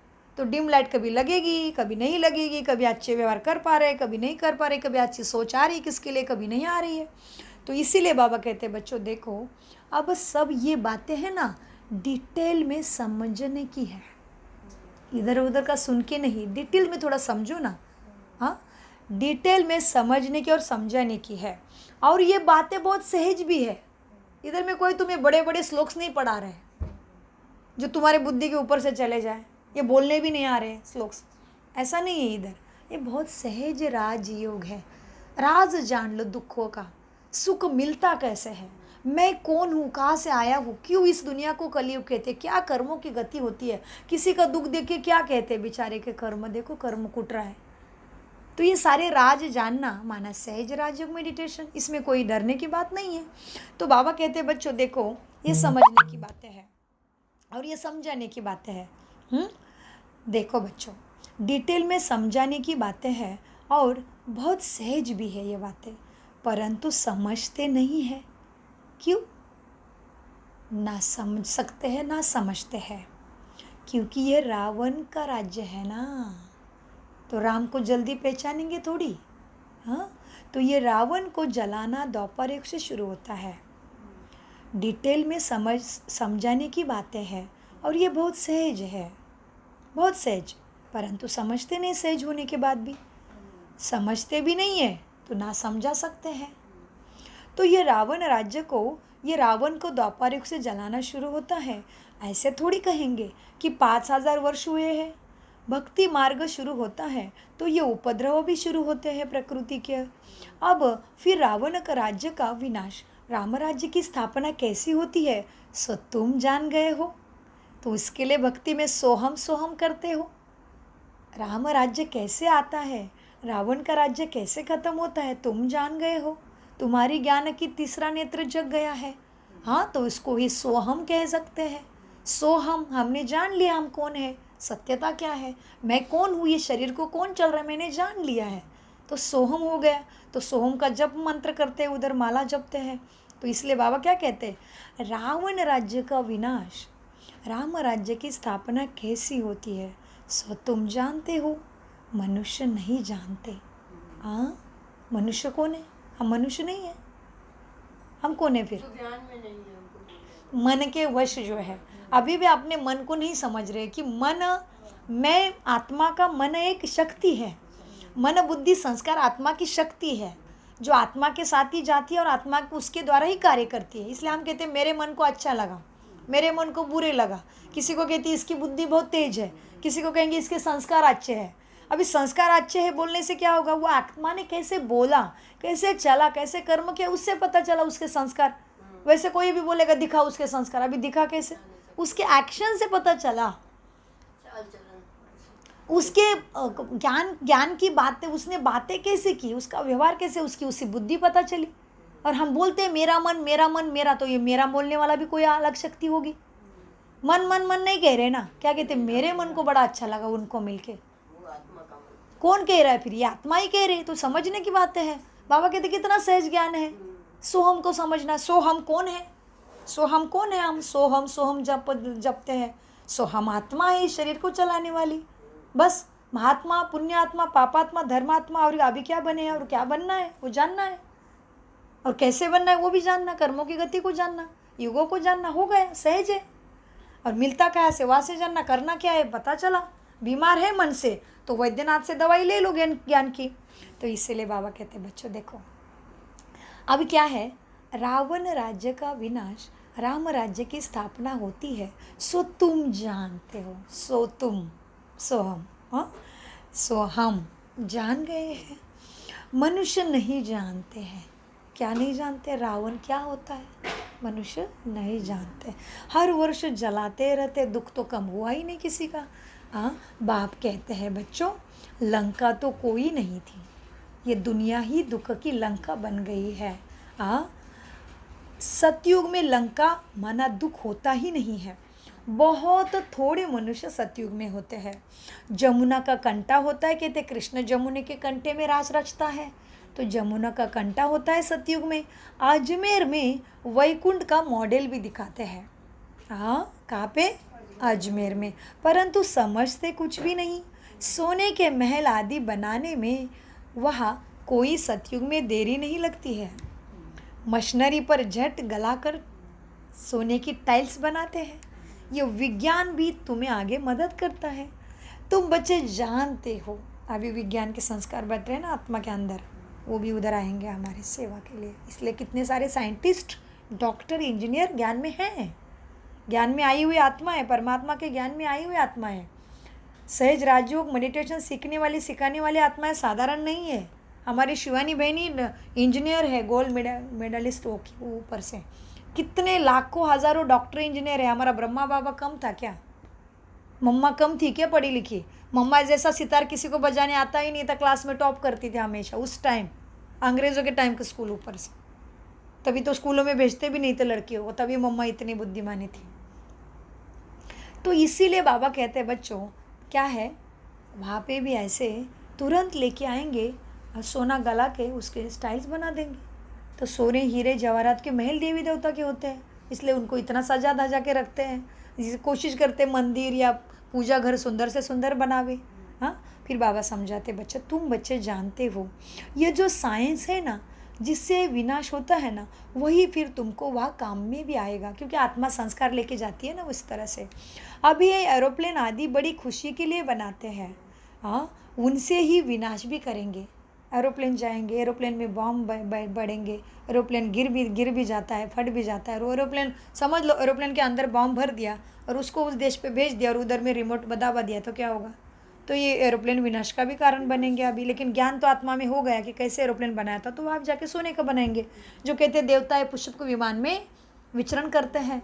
तो बाबा कहते अभी यह एरोप्लेन आदि बड़ी खुशी के लिए बनाते हैं, उनसे ही विनाश करेंगे।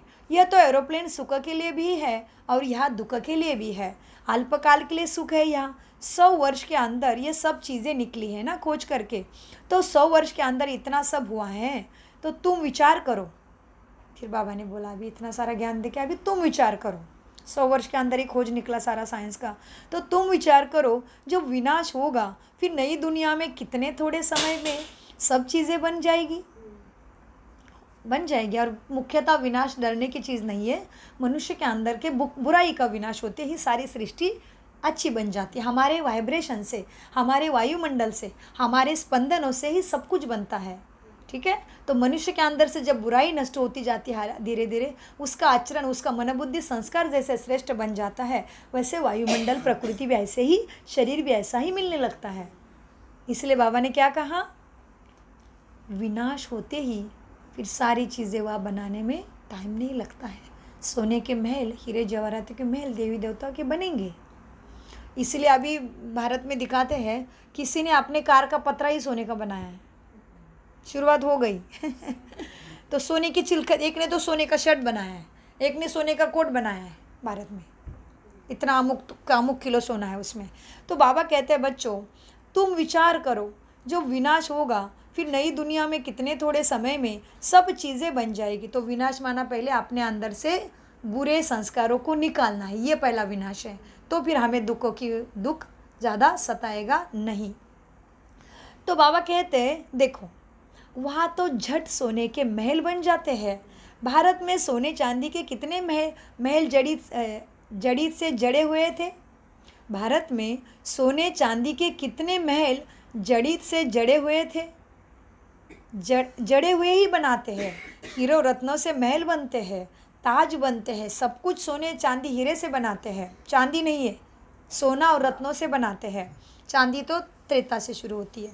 वहाँ दरबार भी बड़ी बनती है। राजे रजवाड़े आपस में मिलते होंगे, इसलिए इतना बड़ा दरबार बनाते हैं। इसलिए तो अभी तो ज्ञान सरोवर में एक बार में कितने बैठते हैं हम, शांतिवन में बाबा मिलन होता है तो कितनी आत्माएं बैठती है? 30,000 आत्माएं बैठते हैं। उस हॉल का नाम भी है डायमंड हॉल।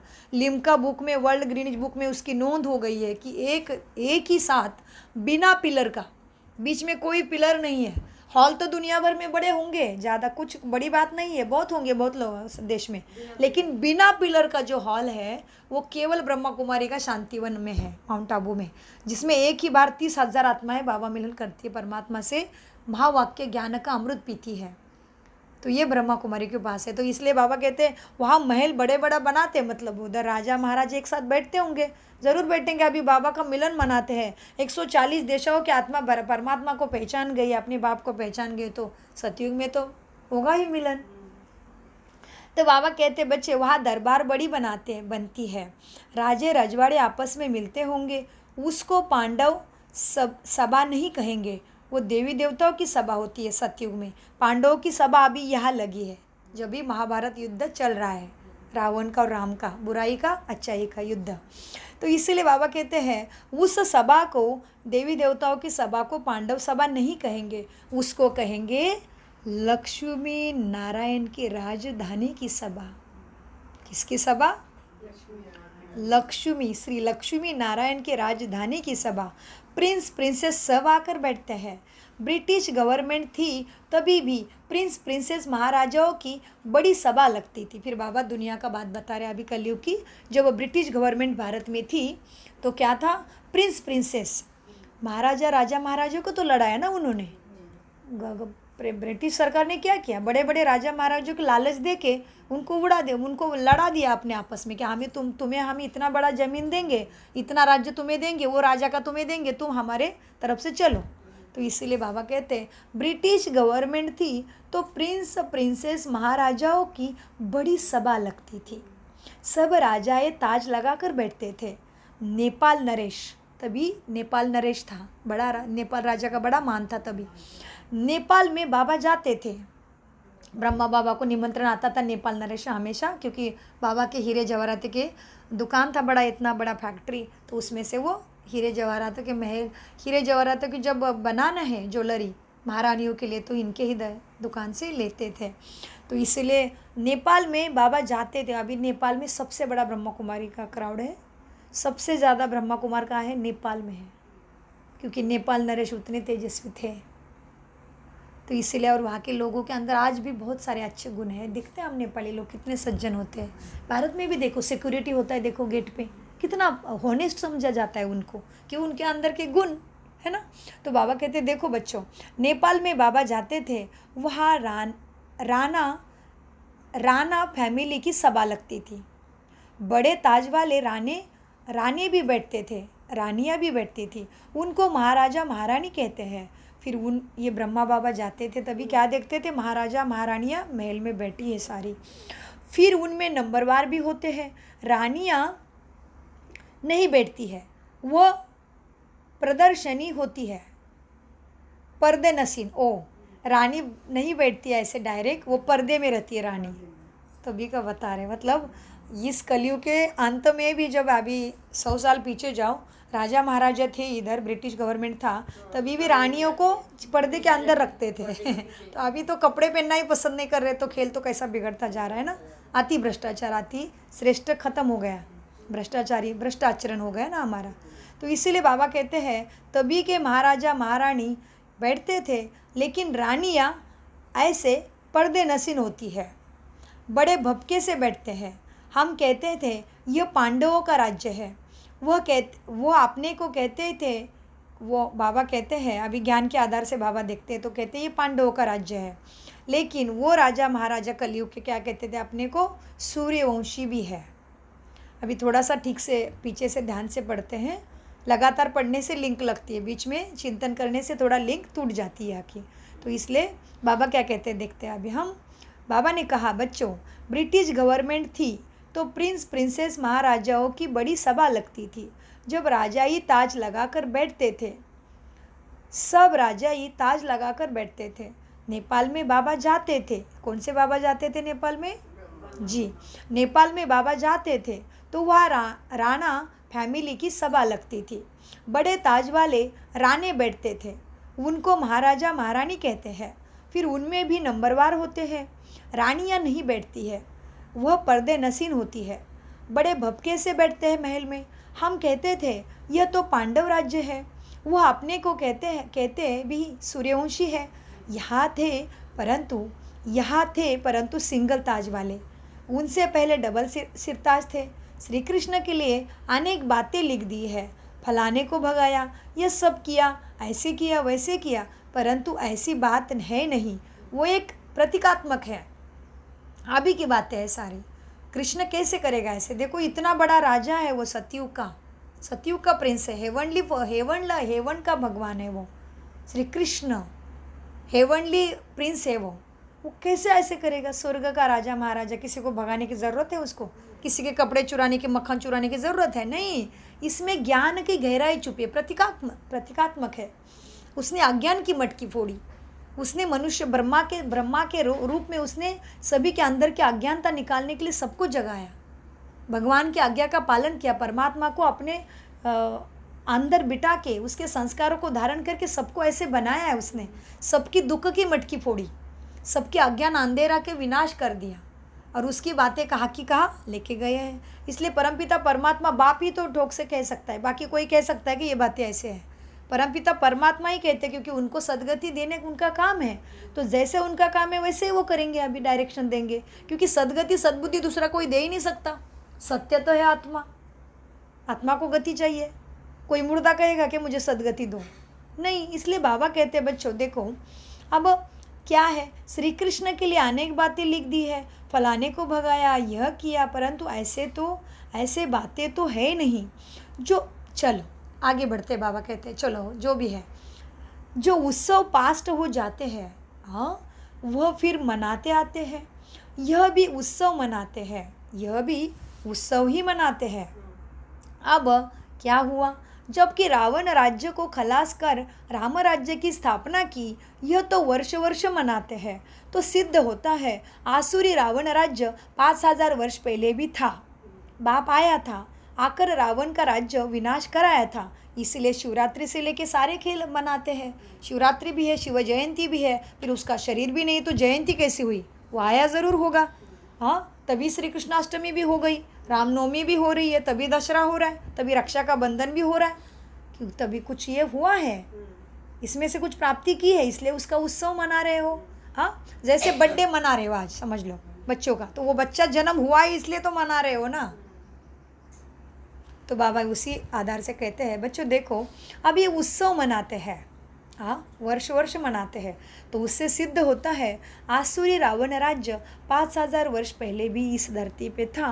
बाप आया था, आकर रावण राज्य का विनाश कराया था। बाप ही राम है, जो आत्मा के मन को आराम दिलाता है, सुख शांति दिलाता है। बाबा कहते वही महाभारत लड़ाई अभी खड़ी है। बाकी रावण कोई ऐसी चीज़ नहीं है जो कि पुरुष के रूप में आए। रावण सबके मन बुद्धि में बैठा है, संस्कारों में बैठा है।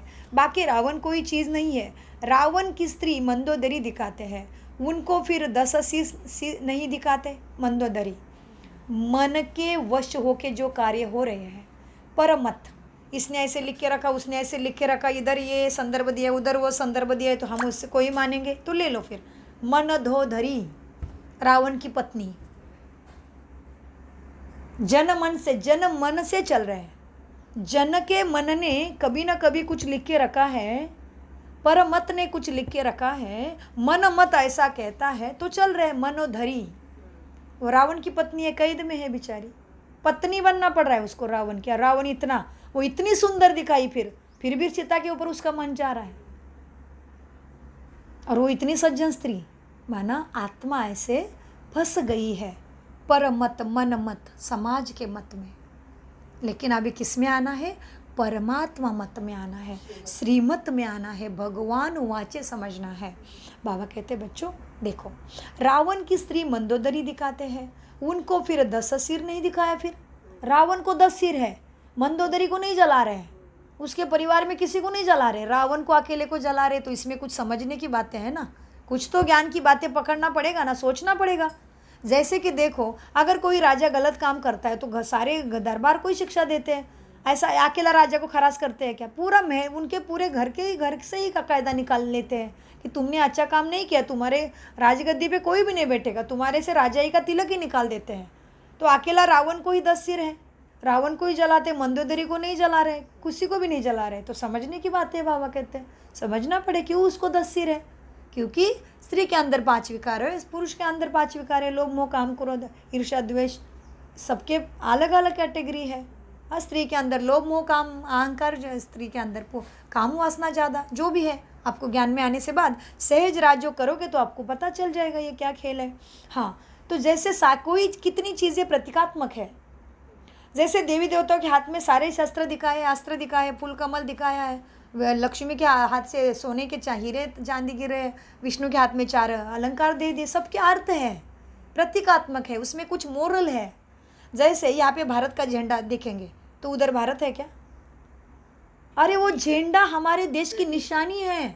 वैसे ही देवी देवताओं के हाथ में जो दिखाए शस्त्र वो कुछ निशानी है, वो कुछ हमें ज्ञान देना चाहते, वो कुछ हमें इशारा कर रहे हैं। तो जब तुम सहज राज्यों का कोर्स करते हो तुम्हें सारे इशारे पता चल जाते हैं, सारे राजों का राज पता चल जाते हैं, एवं आपके सुखों का ही राज पता चल जाता है। मैं कैसे ये जन्म मृत्यु के चक्र से निकलूं, ये राज पता चल जाता है। इसलिए बाबा कहते हैं बच्चों देखो क्या है, बाकी रावण कोई चीज़ नहीं। रावण की स्त्री मंदोदरी दिखाते हैं, उनको फिर 10 शीश नहीं दिखाते। रावण को 10 शीश दिखाते हैं, विष्णु को फिर 4 भुजा दिखाते हैं, 2 लक्ष्मी के 2 नारायण के। और वो भुजाओं में क्या दिखाया है विष्णु के?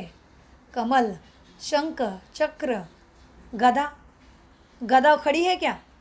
लड़ाई के तैयार है, जीत गए हैं, जीत का प्रतीक है। अपने अंदर की कमी कमजोरी को जीत लिया है। कैसे जीता? कमल पुष्प एक हाथ में, शंख है, शंख ध्वनि है, शंख ध्वनि को शुभ माना जाता है। कौन सी शंख ध्वनि? गुणों की शंख ध्वनि, आत्मज्ञान की शंख ध्वनि, सत्यता की शंख ध्वनि, मानवता की शंख ध्वनि। और गदा नीचे है, माना मेरे पास जो भी पद प्रतिष्ठा प्राप्ति है वो मेरा नहीं है, तेरा तुझको अर्पण बोला है तो वो मेरा नहीं है, मुझे मिला है। मेरे से कुछ ऐसे कर्म हुए हैं जो विष्णु अपने हाथ में गदा रखी है लेकिन नीचे है, अहंकार का सिर कट गया है, देहाभिमान नहीं है, मैं आत्मा अभिमानी हूँ, मैं परमात्मा की संतान हूँ, मुझे किस कार्य के लिए इधर भेजा है उसने। सो मैं ममत्व से कर्म नहीं करूँ, हर चीज़ स्वार्थ से नहीं करूँ। स्वार्थ किस चीज़ का रखना है उसकी निशानी है गदा। मुझे अपने साथ साथ सबके कल्याण की स्वार्थ रखना है, मुझे दुर्गुणों का स्वार्थ नहीं, मुझे सद्गुणों को रखने का स्वार्थ रखना है। ये चीज़ें है। इसलिए बाबा कहते हैं विष्णु को 4 भुजाएं दिखाते हैं। सबके अलंकार कैसे अलग अलग है। फिर ब्रह्मा के हाथ में देखो अलग ही दिखाते हैं, उसमें तो माला, फिर क्या शास्त्र एक हाथ में, फिर कमंडलू, सबके अर्थ अलग अलग है। लेकिन समझने को तैयार नहीं है। समझेंगे कब? सहज राजयोग सीखना पड़े। ज्ञान है ये कोई अंधश्रद्धा नहीं है, सत्संग नहीं है, ये कोई तुम्हें धर्म भ्रष्ट नहीं बना रहे, तुम्हें घर गृहस्थी छोड़ने को लिए नहीं बोल रहे। लेकिन तुम समझो तो सर, आप पे क्या खुद का नुकसान कर रहे हो। श्वास की घड़ी तो कभी भी टूटने वाली लड़ी, काल तो सिर पे बैठा है। कलयुग में थोड़ी पता है सोए के उठेंगे कि नहीं, अभी चलते चलते पता नहीं किसका जाएगा, घंटी कट गई यहाँ से कट जाएगी रास्ता, कुछ नहीं पता। कलयुग में है, काल सबके सिर पे मंडरा रहा है, कब नहीं पता श्वासों की लड़ी कितनी बची है। तो कहाँ है भपके में जा रहे हो, कभी तो जानो मुझे किसने भेजा है, मैं उसको जानूँ तो सही। तो ये सहज राजयोग का ज्ञान है। इसलिए बाबा कहते बच्चे रावण को 10 सिर दिखाते हैं, विष्णु को फिर अलग। अभी रावण को 10 सिर दिखाए, हाथ तो इतने नहीं दिखाए। अब रावण की पत्नी है मंदोदरी, उसको तो 10 सिर नहीं दिखाए, तो सोचने वाली बात है ना, कुछ तो सोचो ना, कि विज्ञान वाले मनुष्य हर चीज़ तर्क के करते हैं, सोचते हैं, हर चीज़ सोचते हैं ना हम, ये कैसे वो कैसे। तो बाबा आज सोचने के लिए बोलते, बाबा कहते विचार करो, रावण को 10 शीश दिखाते हैं, विष्णु को 4 भुजाएं दिखाते हैं, 2 लक्ष्मी के 2 नारायण के। दूसरी एक बात क्या है पता है, विष्णु पालना का प्रतीक है, विष्णु सतयुग का प्रतीक है, 2 स्त्री के हाथ और 2 हाथ पुरुष के। माना जिस घर में स्त्री और पुरुष का मन एक जैसा है, संस्कार मिलन की रास है, वह विष्णु होए बिना रह नहीं सकता, वह सुख होगा। और जिसमें 10 सिर है, संस्कार बार बार टकरा रहे, एक मत नहीं हो रहे, वहाँ पे महायुद्ध है, महाभारत लड़ाई है। देखो आप किसी के भी घर में जाके, जहाँ पे पत्नी और पति का संस्कारों का बड़ा रास हो रहा है, मन मत नहीं है, उसने कहा ऐसे करते हाँ जी, उन्होंने कहा ऐसे करते हाँ जी, जहाँ पे 10 मत है, मतांतर है, मतभेद है, घृणा ईर्ष्या निंदा है, बदले की भावना है, वो घर में क्या स्वर्ग अलग जैसे लगेगा। विष्णु पालना का प्रतीक है, विष्णु सतयुग का प्रतीक है, तो 2 लक्ष्मी की भुजाएं, 2 नारायण जी की भुजाएं विष्णु है। तो इस तरह से जहाँ पे संस्कार मिलन के रास है, वहाँ तो आज भी सुख है। जहाँ पे मतांतर ही है, एक दूसरे को मानना ही नहीं, मैं ही बड़ी, मैं ही पढ़ी लिखी, मेरा ही ठीक है, मैं ही ठीक करती हूँ, मैंने ही मेहनत की, मैं ही कष्ट कर रही हूँ, ये तो कुछ भी नहीं कर रहा है। कितना हो रहा है आज मतांतर, मैं ही ठीक कर रही हूँ, मेरी बात सबने माननी चाहिए, मैं इतनी मेहनत करके आई हूँ, मैंने इतना कष्ट करके घर खड़ा किया है, कितने विचार है, कितने मैं के लगे हैं सिर। तो इस तरह से बाबा कहते बच्चों देखो, विचार करने की बातें हैं। देखो 5 विकार, उनके 5 विकार मंदोदरी के, जो रावण के पास 10 सिर आ गए, स्त्री के 5 विकार और पुरुष के 5 विकार। ये अलग अलग कैसे, इसका अनेक बार हमने बोला हुआ है। तो बाबा कहते देखो बच्चों कैसे खेल है, किसी को 4 भुजाएं दिखाते हैं, हाँ, किसी को 10 सिर दिखाते हैं, सबके हाथ में अलंकार क्या क्या देते हैं। वैसे रावण को 10 शीश दिखाते हैं, 5 विकार उनके, रावण के अंदर के, पुरुष के अंदर के, 10 विकार स्त्री के, माना मंदोदरी के। विष्णु चतुर्भुज भी अर्थ सहित दिया है। विष्णु चतुर्भुज का अर्थ तो हमने जाना है, कमल किसका प्रतीक है, शंख किसका प्रतीक है, हाँ, गदा किसका प्रतीक है, जान गए हैं ना हम कि नहीं जाने अभी भी।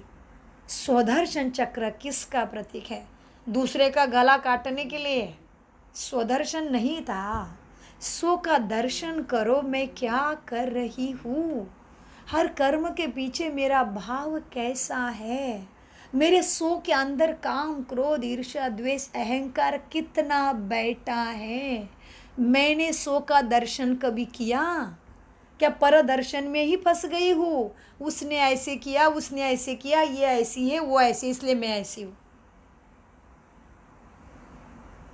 मुझे ऐसे, ये ऐसे नहीं, ये मेरी बात नहीं मानते हैं, ये ऐसे है इसलिए मैं ऐसी हूँ।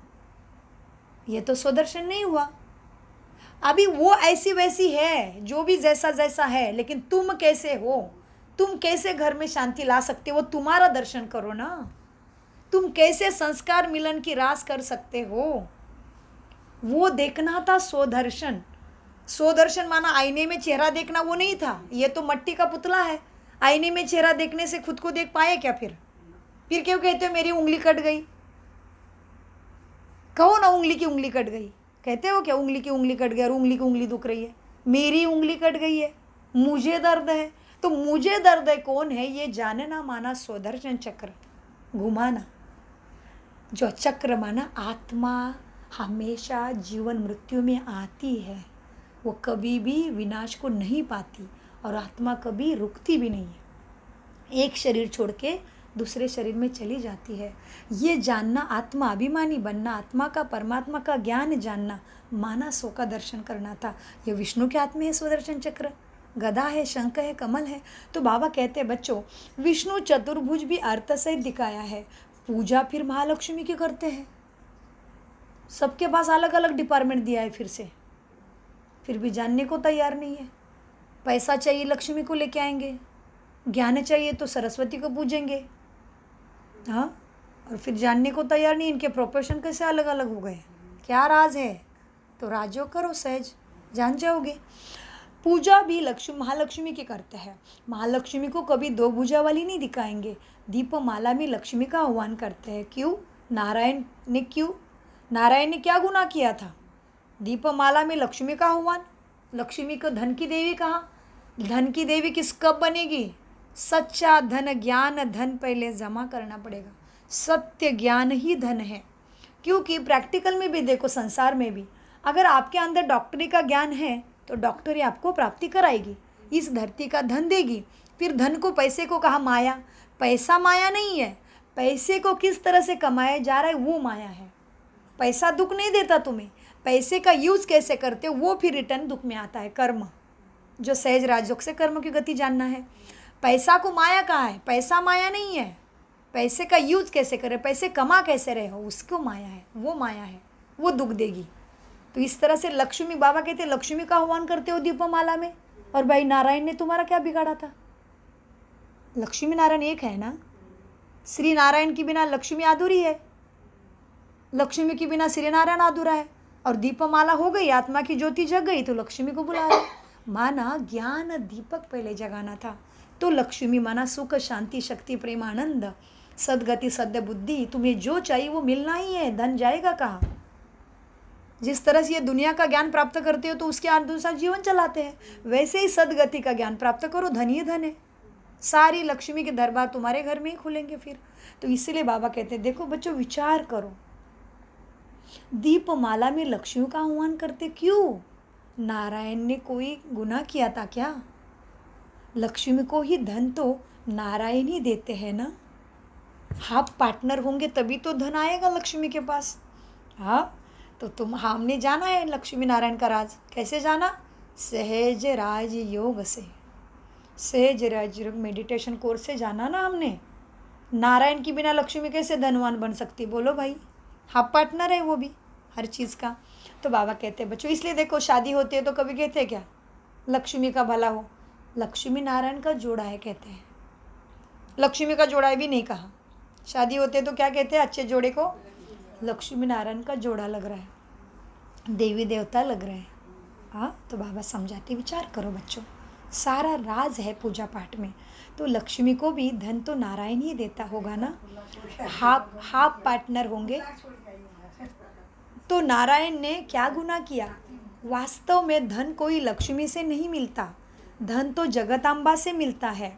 जगतांबा माना सरस्वती मम्मा ने ज्ञान अपने मुख से दिया है। जगतांबा सत्य ज्ञान जिसने प्राप्त कराया है तुम्हें, उससे ज्ञान मिलता है, उससे धन मिलता है।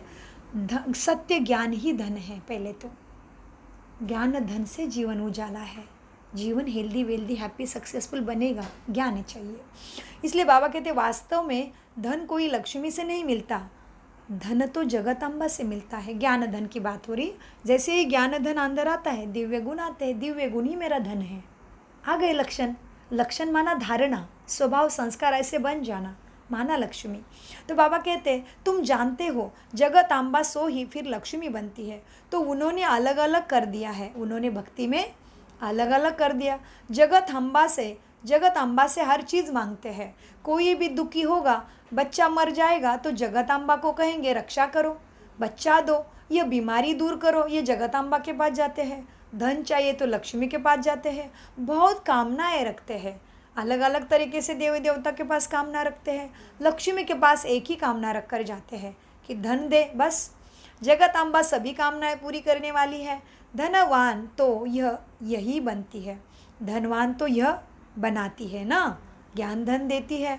इस समय तुम्हारी सब कामनाएं पूरी होती है। कोई धन नहीं देते हैं, सिर्फ तुम्हें सतगति का ज्ञान पढ़ाते हैं, जिससे तुम क्या से क्या बन जाते हो। तुम ही श्रेष्ठ, भ्रष्टाचारी से श्रेष्ठाचारी बन जाते हो।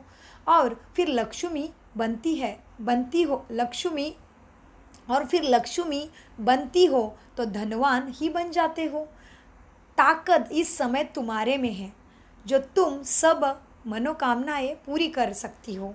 ताकत अभी इस ज्ञान में है सत्य, जो तुम खुद की भी सारी मनोकामनाएं पूरी कर सकते हो और सबकी भी मनोकामनाएं तुम पूरी कर सकते हो। इसलिए बाबा ने कहा ताकत इस समय तुम्हारे में है, जो तुम सब मनोकामनाएं पूरी कर सकते हो। जगतांबा दान देती है ज्ञान का, लक्ष्मी दान थोड़ी देगी। वह दान देती नहीं, भूख होती ही नहीं है सतयुग में। तो लक्ष्मी तो सतयुग में होती है, लक्ष्मी नारायण तो सतयुग के महाराजा महारानी है, तो लक्ष्मी तो सतयुग में होती है। वहाँ पे किसी को दान देने की क्या आवश्यकता, क्योंकि सतयुग में सब भरपूर है, कोई कंगाली नहीं है। तो सतयुग में रावण होता ही नहीं है। यहाँ रावण को जलाते हैं, दशहरा के बाद फिर दीपावली मनाते हैं, खुशियाँ मनाते हैं, क्योंकि रावण राज्य विनाश हो, राम राज्य स्थापन होगा तो खुशियाँ ही खुशियाँ होगी। घर घर में रोशनी हो जाती है, तुम्हारे आत्मा में रोशनी आ जाती है। जो चीज़ें संगम पर है वह सतयुग में नहीं होगी। तुम त्रिकालदर्शी हो, वहाँ तो तुम प्रारब्ध सतयुग में भोगते हो, ये नॉलेज सारी भूल जाते हो। संगम पर है स्थापना और विनाश। जब आत्मा परमात्मा का संगम होता है, माना तुम आत्मा समझ के परमात्मा को जान जाते हो, तभी ही दुखों का विनाश होता है, सुखों की स्थापना होती है। स्थापना हो गई, फिर बस इन सब उत्सवों को आदि तुम ही जान गए हो ज्ञान के आधार से। अज्ञानी मनुष्य तो कुछ भी नहीं समझते, बड़े बखरे बना देते हैं। माना क्या क्या लिख दिया है, क्या ऐसे करो ये होगा, सारे कुछ बखरे बना दिया है। बड़े मतलब कहते हैं ना, बकरी का बड़ा बखेरा करता है, ये तो बखेरा करता है ना, बात का बखेरा करके बैठा है। कुछ भी नहीं, तो थोड़ी सी बात थी, बस कितने कहाँ लेके गए हैं, सीखना क्या था और कर क्या रहे। उसको बाबा ने कहा बड़े बखेड़े बना के बैठे हैं, कुछ भी नहीं है।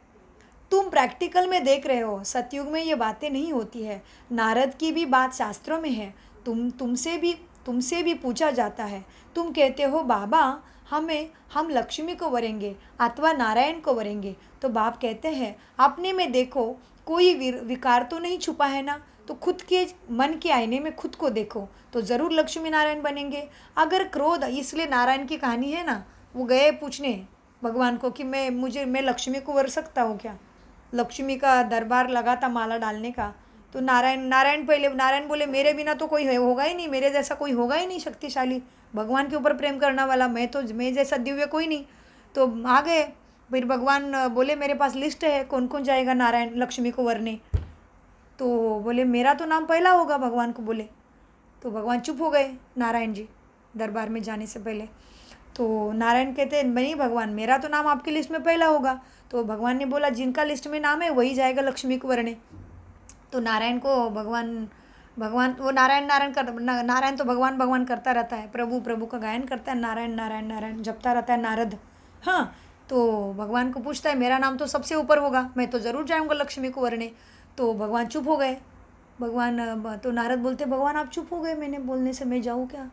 तो भगवान बोलते कोई नहीं, बस सामने वाले आईने में जाके अपना शक्ल देखो। उसको सामने जाते अपना शक्ल बंदर दिख रहा है। तो नारायण नारायण बोलने से कुछ नहीं होगा, भगवान की शिक्षा को धारण करना पड़ेगा। भगवान की शिक्षा को, सद्गति को, सद्बुद्धि कौन है, सद्बुद्धि क्या है वो जानना पड़ेगा। वो नारायण की कहानी है इसमें। तो इसीलिए हर शास्त्रों का, कथाओं का, कीर्तनों का अर्थ था सद्गति के लिए थी, लेकिन बड़ा बखेड़ा बना दिया है बाबा कहते हैं। तो बाप कहते हैं अपने में देखो, कोई विकार तो नहीं है ना, हम लक्ष्मी नारायण की दुनिया में जा सकते हैं। अपने आप को देखो, अगर क्रोध आदि होगा तो कैसे लक्ष्मी को वर सकेंगे। हाँ, वो तो गुणों के देवी है। तो अभी संपूर्ण तो कोई बने नहीं है, परंतु बनना तो है। संपूर्ण माना क्या होना है, हमारे अंदर सर्वगुण संपन्न, 16 कला संपन्न, संपूर्ण निर्विकारी, मर्यादा पुरुषोत्तम, अहिंसा परमोधर्म हमारा मन बुद्धि बने, तभी लक्ष्मी को वर सकते हैं। इसलिए बाबा कहते हैं बच्चे कोई संपूर्ण तो बना नहीं है अभी तक, लेकिन बनना है। इन भूतों को अंदर से भगाना है। कौन से भूत है,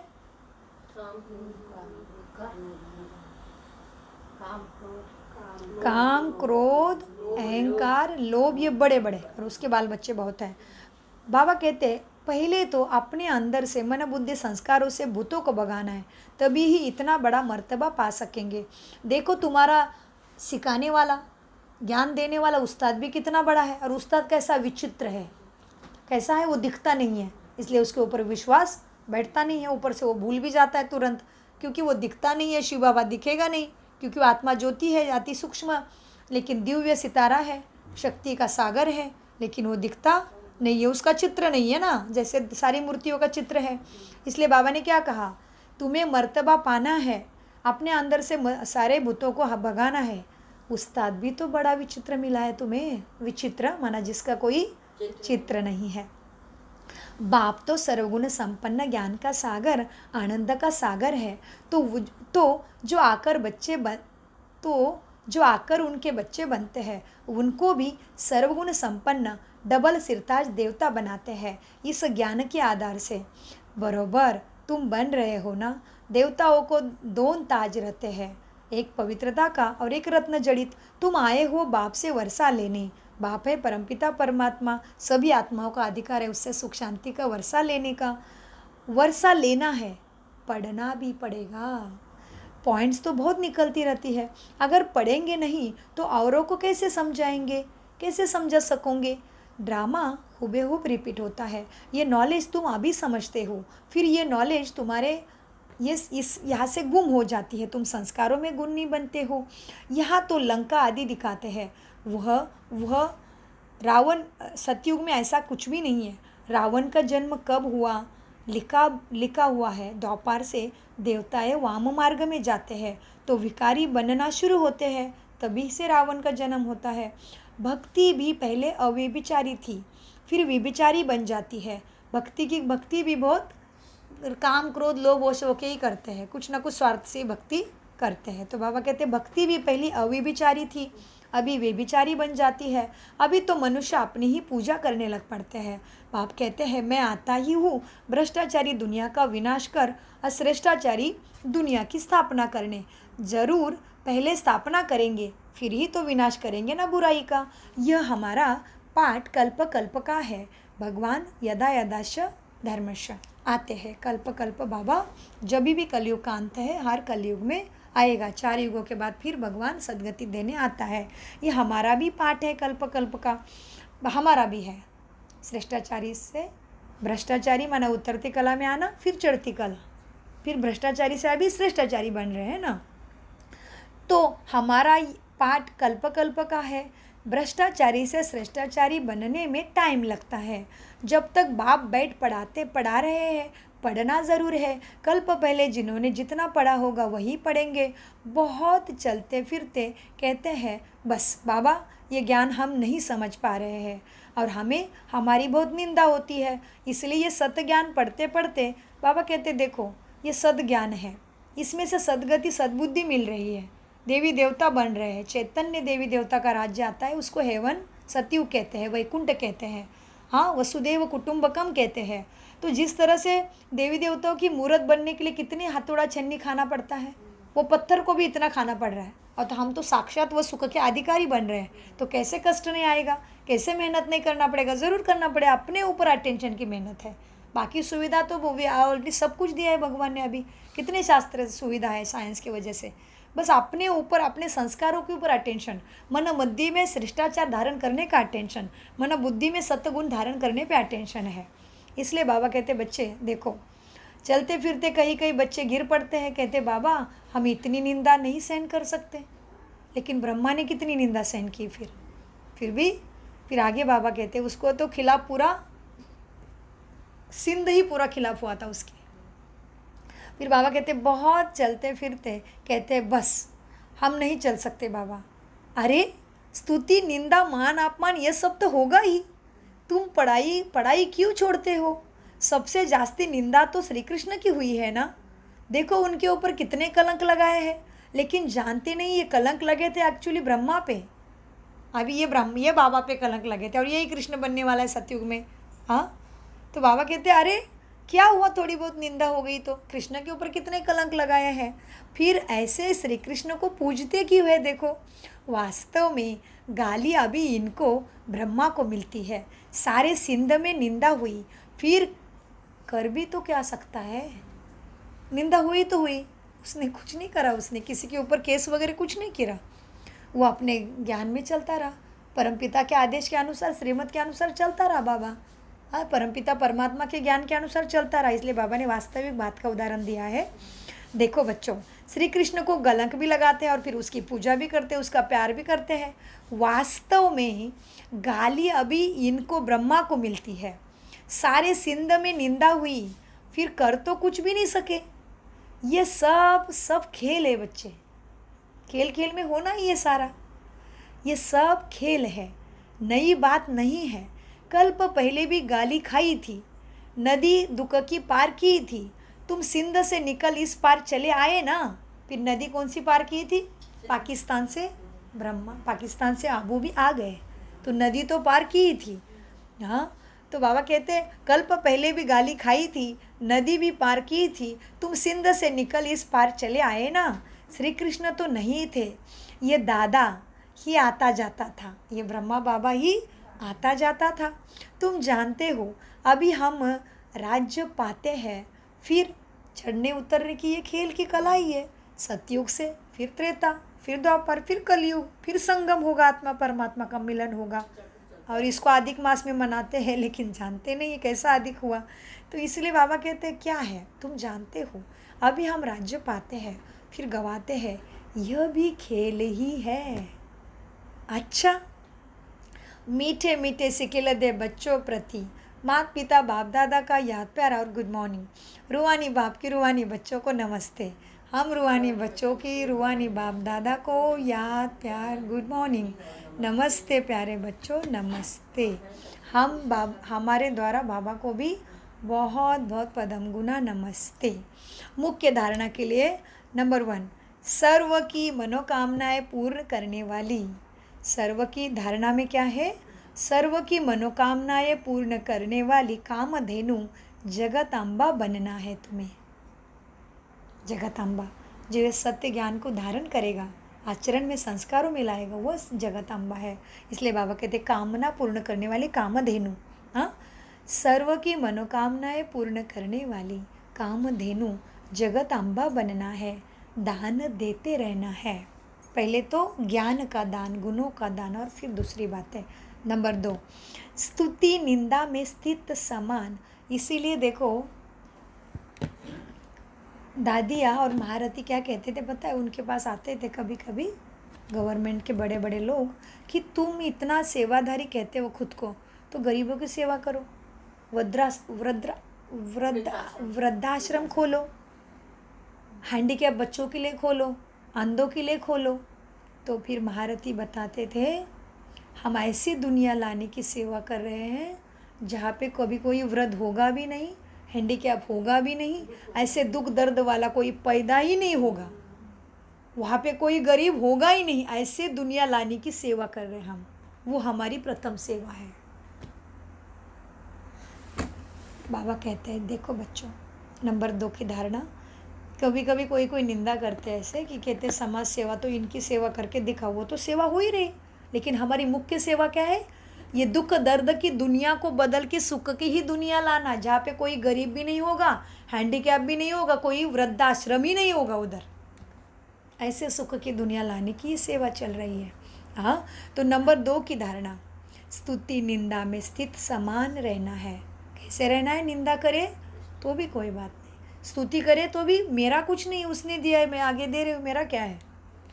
तो निंदा स्तुति मान अपना अपमान एक समान गाते हैं भगवत गीता में, लेकिन अर्थ नहीं समझते हैं। स्तुति निंदा में स्थिति समान रखनी है।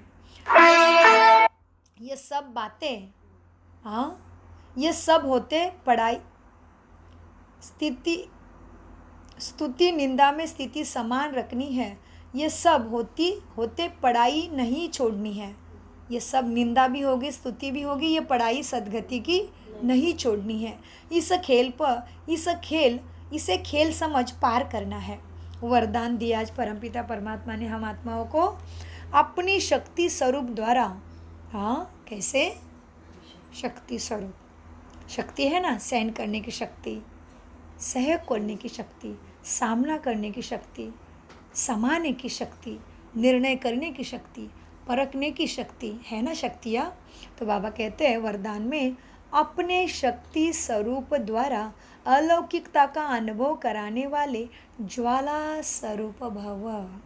वरदान का विश्लेषण है, अभी तक बाप क्षमा की आकर्षण है, बाप का कर्तव्य चल रहा है, बच्चों का कर्तव्य तो गुप्त है, लेकिन जब आप अपने शक्ति स्वरूप में स्थित होंगे, माना कोई भी, कभी हमारे शांत स्वरूप में स्थित हो जाओ, कभी सुख स्वरूप में स्थित हो जाओ, कभी पवित्रता में स्थित हो जाओ, तभी भी वही वाइब्रेशन आत्माओं को मिलेंगे। इसलिए बाबा ने कहा तुम गुप्त हो। तो बाबा ने कहा बाप का कर्तव्य चल रहा है, लेकिन बच्चों के कर्तव्य में गुप्त है। बच्चों का कर्तव्य गुप्त है, लेकिन जब आप अपने शक्ति स्वरूप में स्थित होंगे तो संपर्क में आने वाली आत्माएं अलौकिकता का अनुभव करेगी। अच्छा अच्छा कहने वालों को अच्छा बनने की प्रेरणा तब मिलेगी जब संगठित रूप में आप ज्वाला स्वरूप लाइट हाउस बनेंगे। मास्टर सर्वशक्तिमान की स्टेज पर आ जाएंगे तो सभी आपके आगे परवाने समान चक्र लगाने लग जाएंगे। समझ में आएगा कि कुछ तो इससे मिलने वाला है अपने को। स्लोगन, अपनी कर्म इंद्रियों को योग अग्नि में तपाने वाले ही संपूर्ण पावन बनते हैं। अपने कर्म इंद्रियों को माना बोलने की शक्ति, देखने की शक्ति, सोचने की शक्ति, सुनने की शक्ति और स्पर्श, फीलिंग, संकल्प की शक्ति, ये सबको कैसे चलाना है? बाबा के ज्ञान के अनुसार। योग माना कनेक्शन माना शिक्षा कैसी मिली है, मेरा बाबा कैसा है, मेरा बाप जैसा वैसे बच्चा होना चाहिए, तभी वर्षे का प्रॉपर्टी का अधिकार मिलेगा ना। हाँ, वो सुख का सागर है, वो शक्ति का सागर है, वो ज्ञान का सागर है, तो उसके साथ कनेक्शन करेंगे। ये तप है, ये योग है। इसलिए स्लोगन कितना प्यारा, अपनी कर्म इंद्रियों को योग अग्नि में तपाने वाली ही। कोई तप में नहीं बैठना है काम धाम छोड़ के, ये ज्ञान का तप है, ये आज्ञा के पालना का तप है, ये भगवान वाच्य समझने का तप है। अपनी कर्म इंद्रियों को योग अग्नि में तपाने वाले ही संपूर्ण पावन बनते हैं। संपूर्ण पावन माना आत्मा के अंदर क्या होगा? शक्ति आएगी। आत्मा के व्यवहार ऐसे होगा, गुणों के अनुसार व्यवहार होगा, शक्तियों के अनुसार व्यवहार होगा, ज्ञान का खजाना दिव्य होगा। उसके मन में लोभ, काम, निंदा, क्रोध, ईर्ष्या, द्वेष, अहंकार नहीं होगा। वो मन ही तपस्वी मन है, पावन है। तो बाबा कहते हैं बच्चों को आज ज्ञान के अनुसार चलो और सबको ज्ञान दो। सच्ची ज्ञान देवी बन के विजयदशमी खुद के जीवन में भी हो, दशहरा सबके जीवन में प्राप्त हो, सभी को ही सुख शांति प्राप्त हो। तो ऐसे मीठे प्यारे बाप दादा का अनगिनत पदम गुना शुक्रिया शुक्रिया।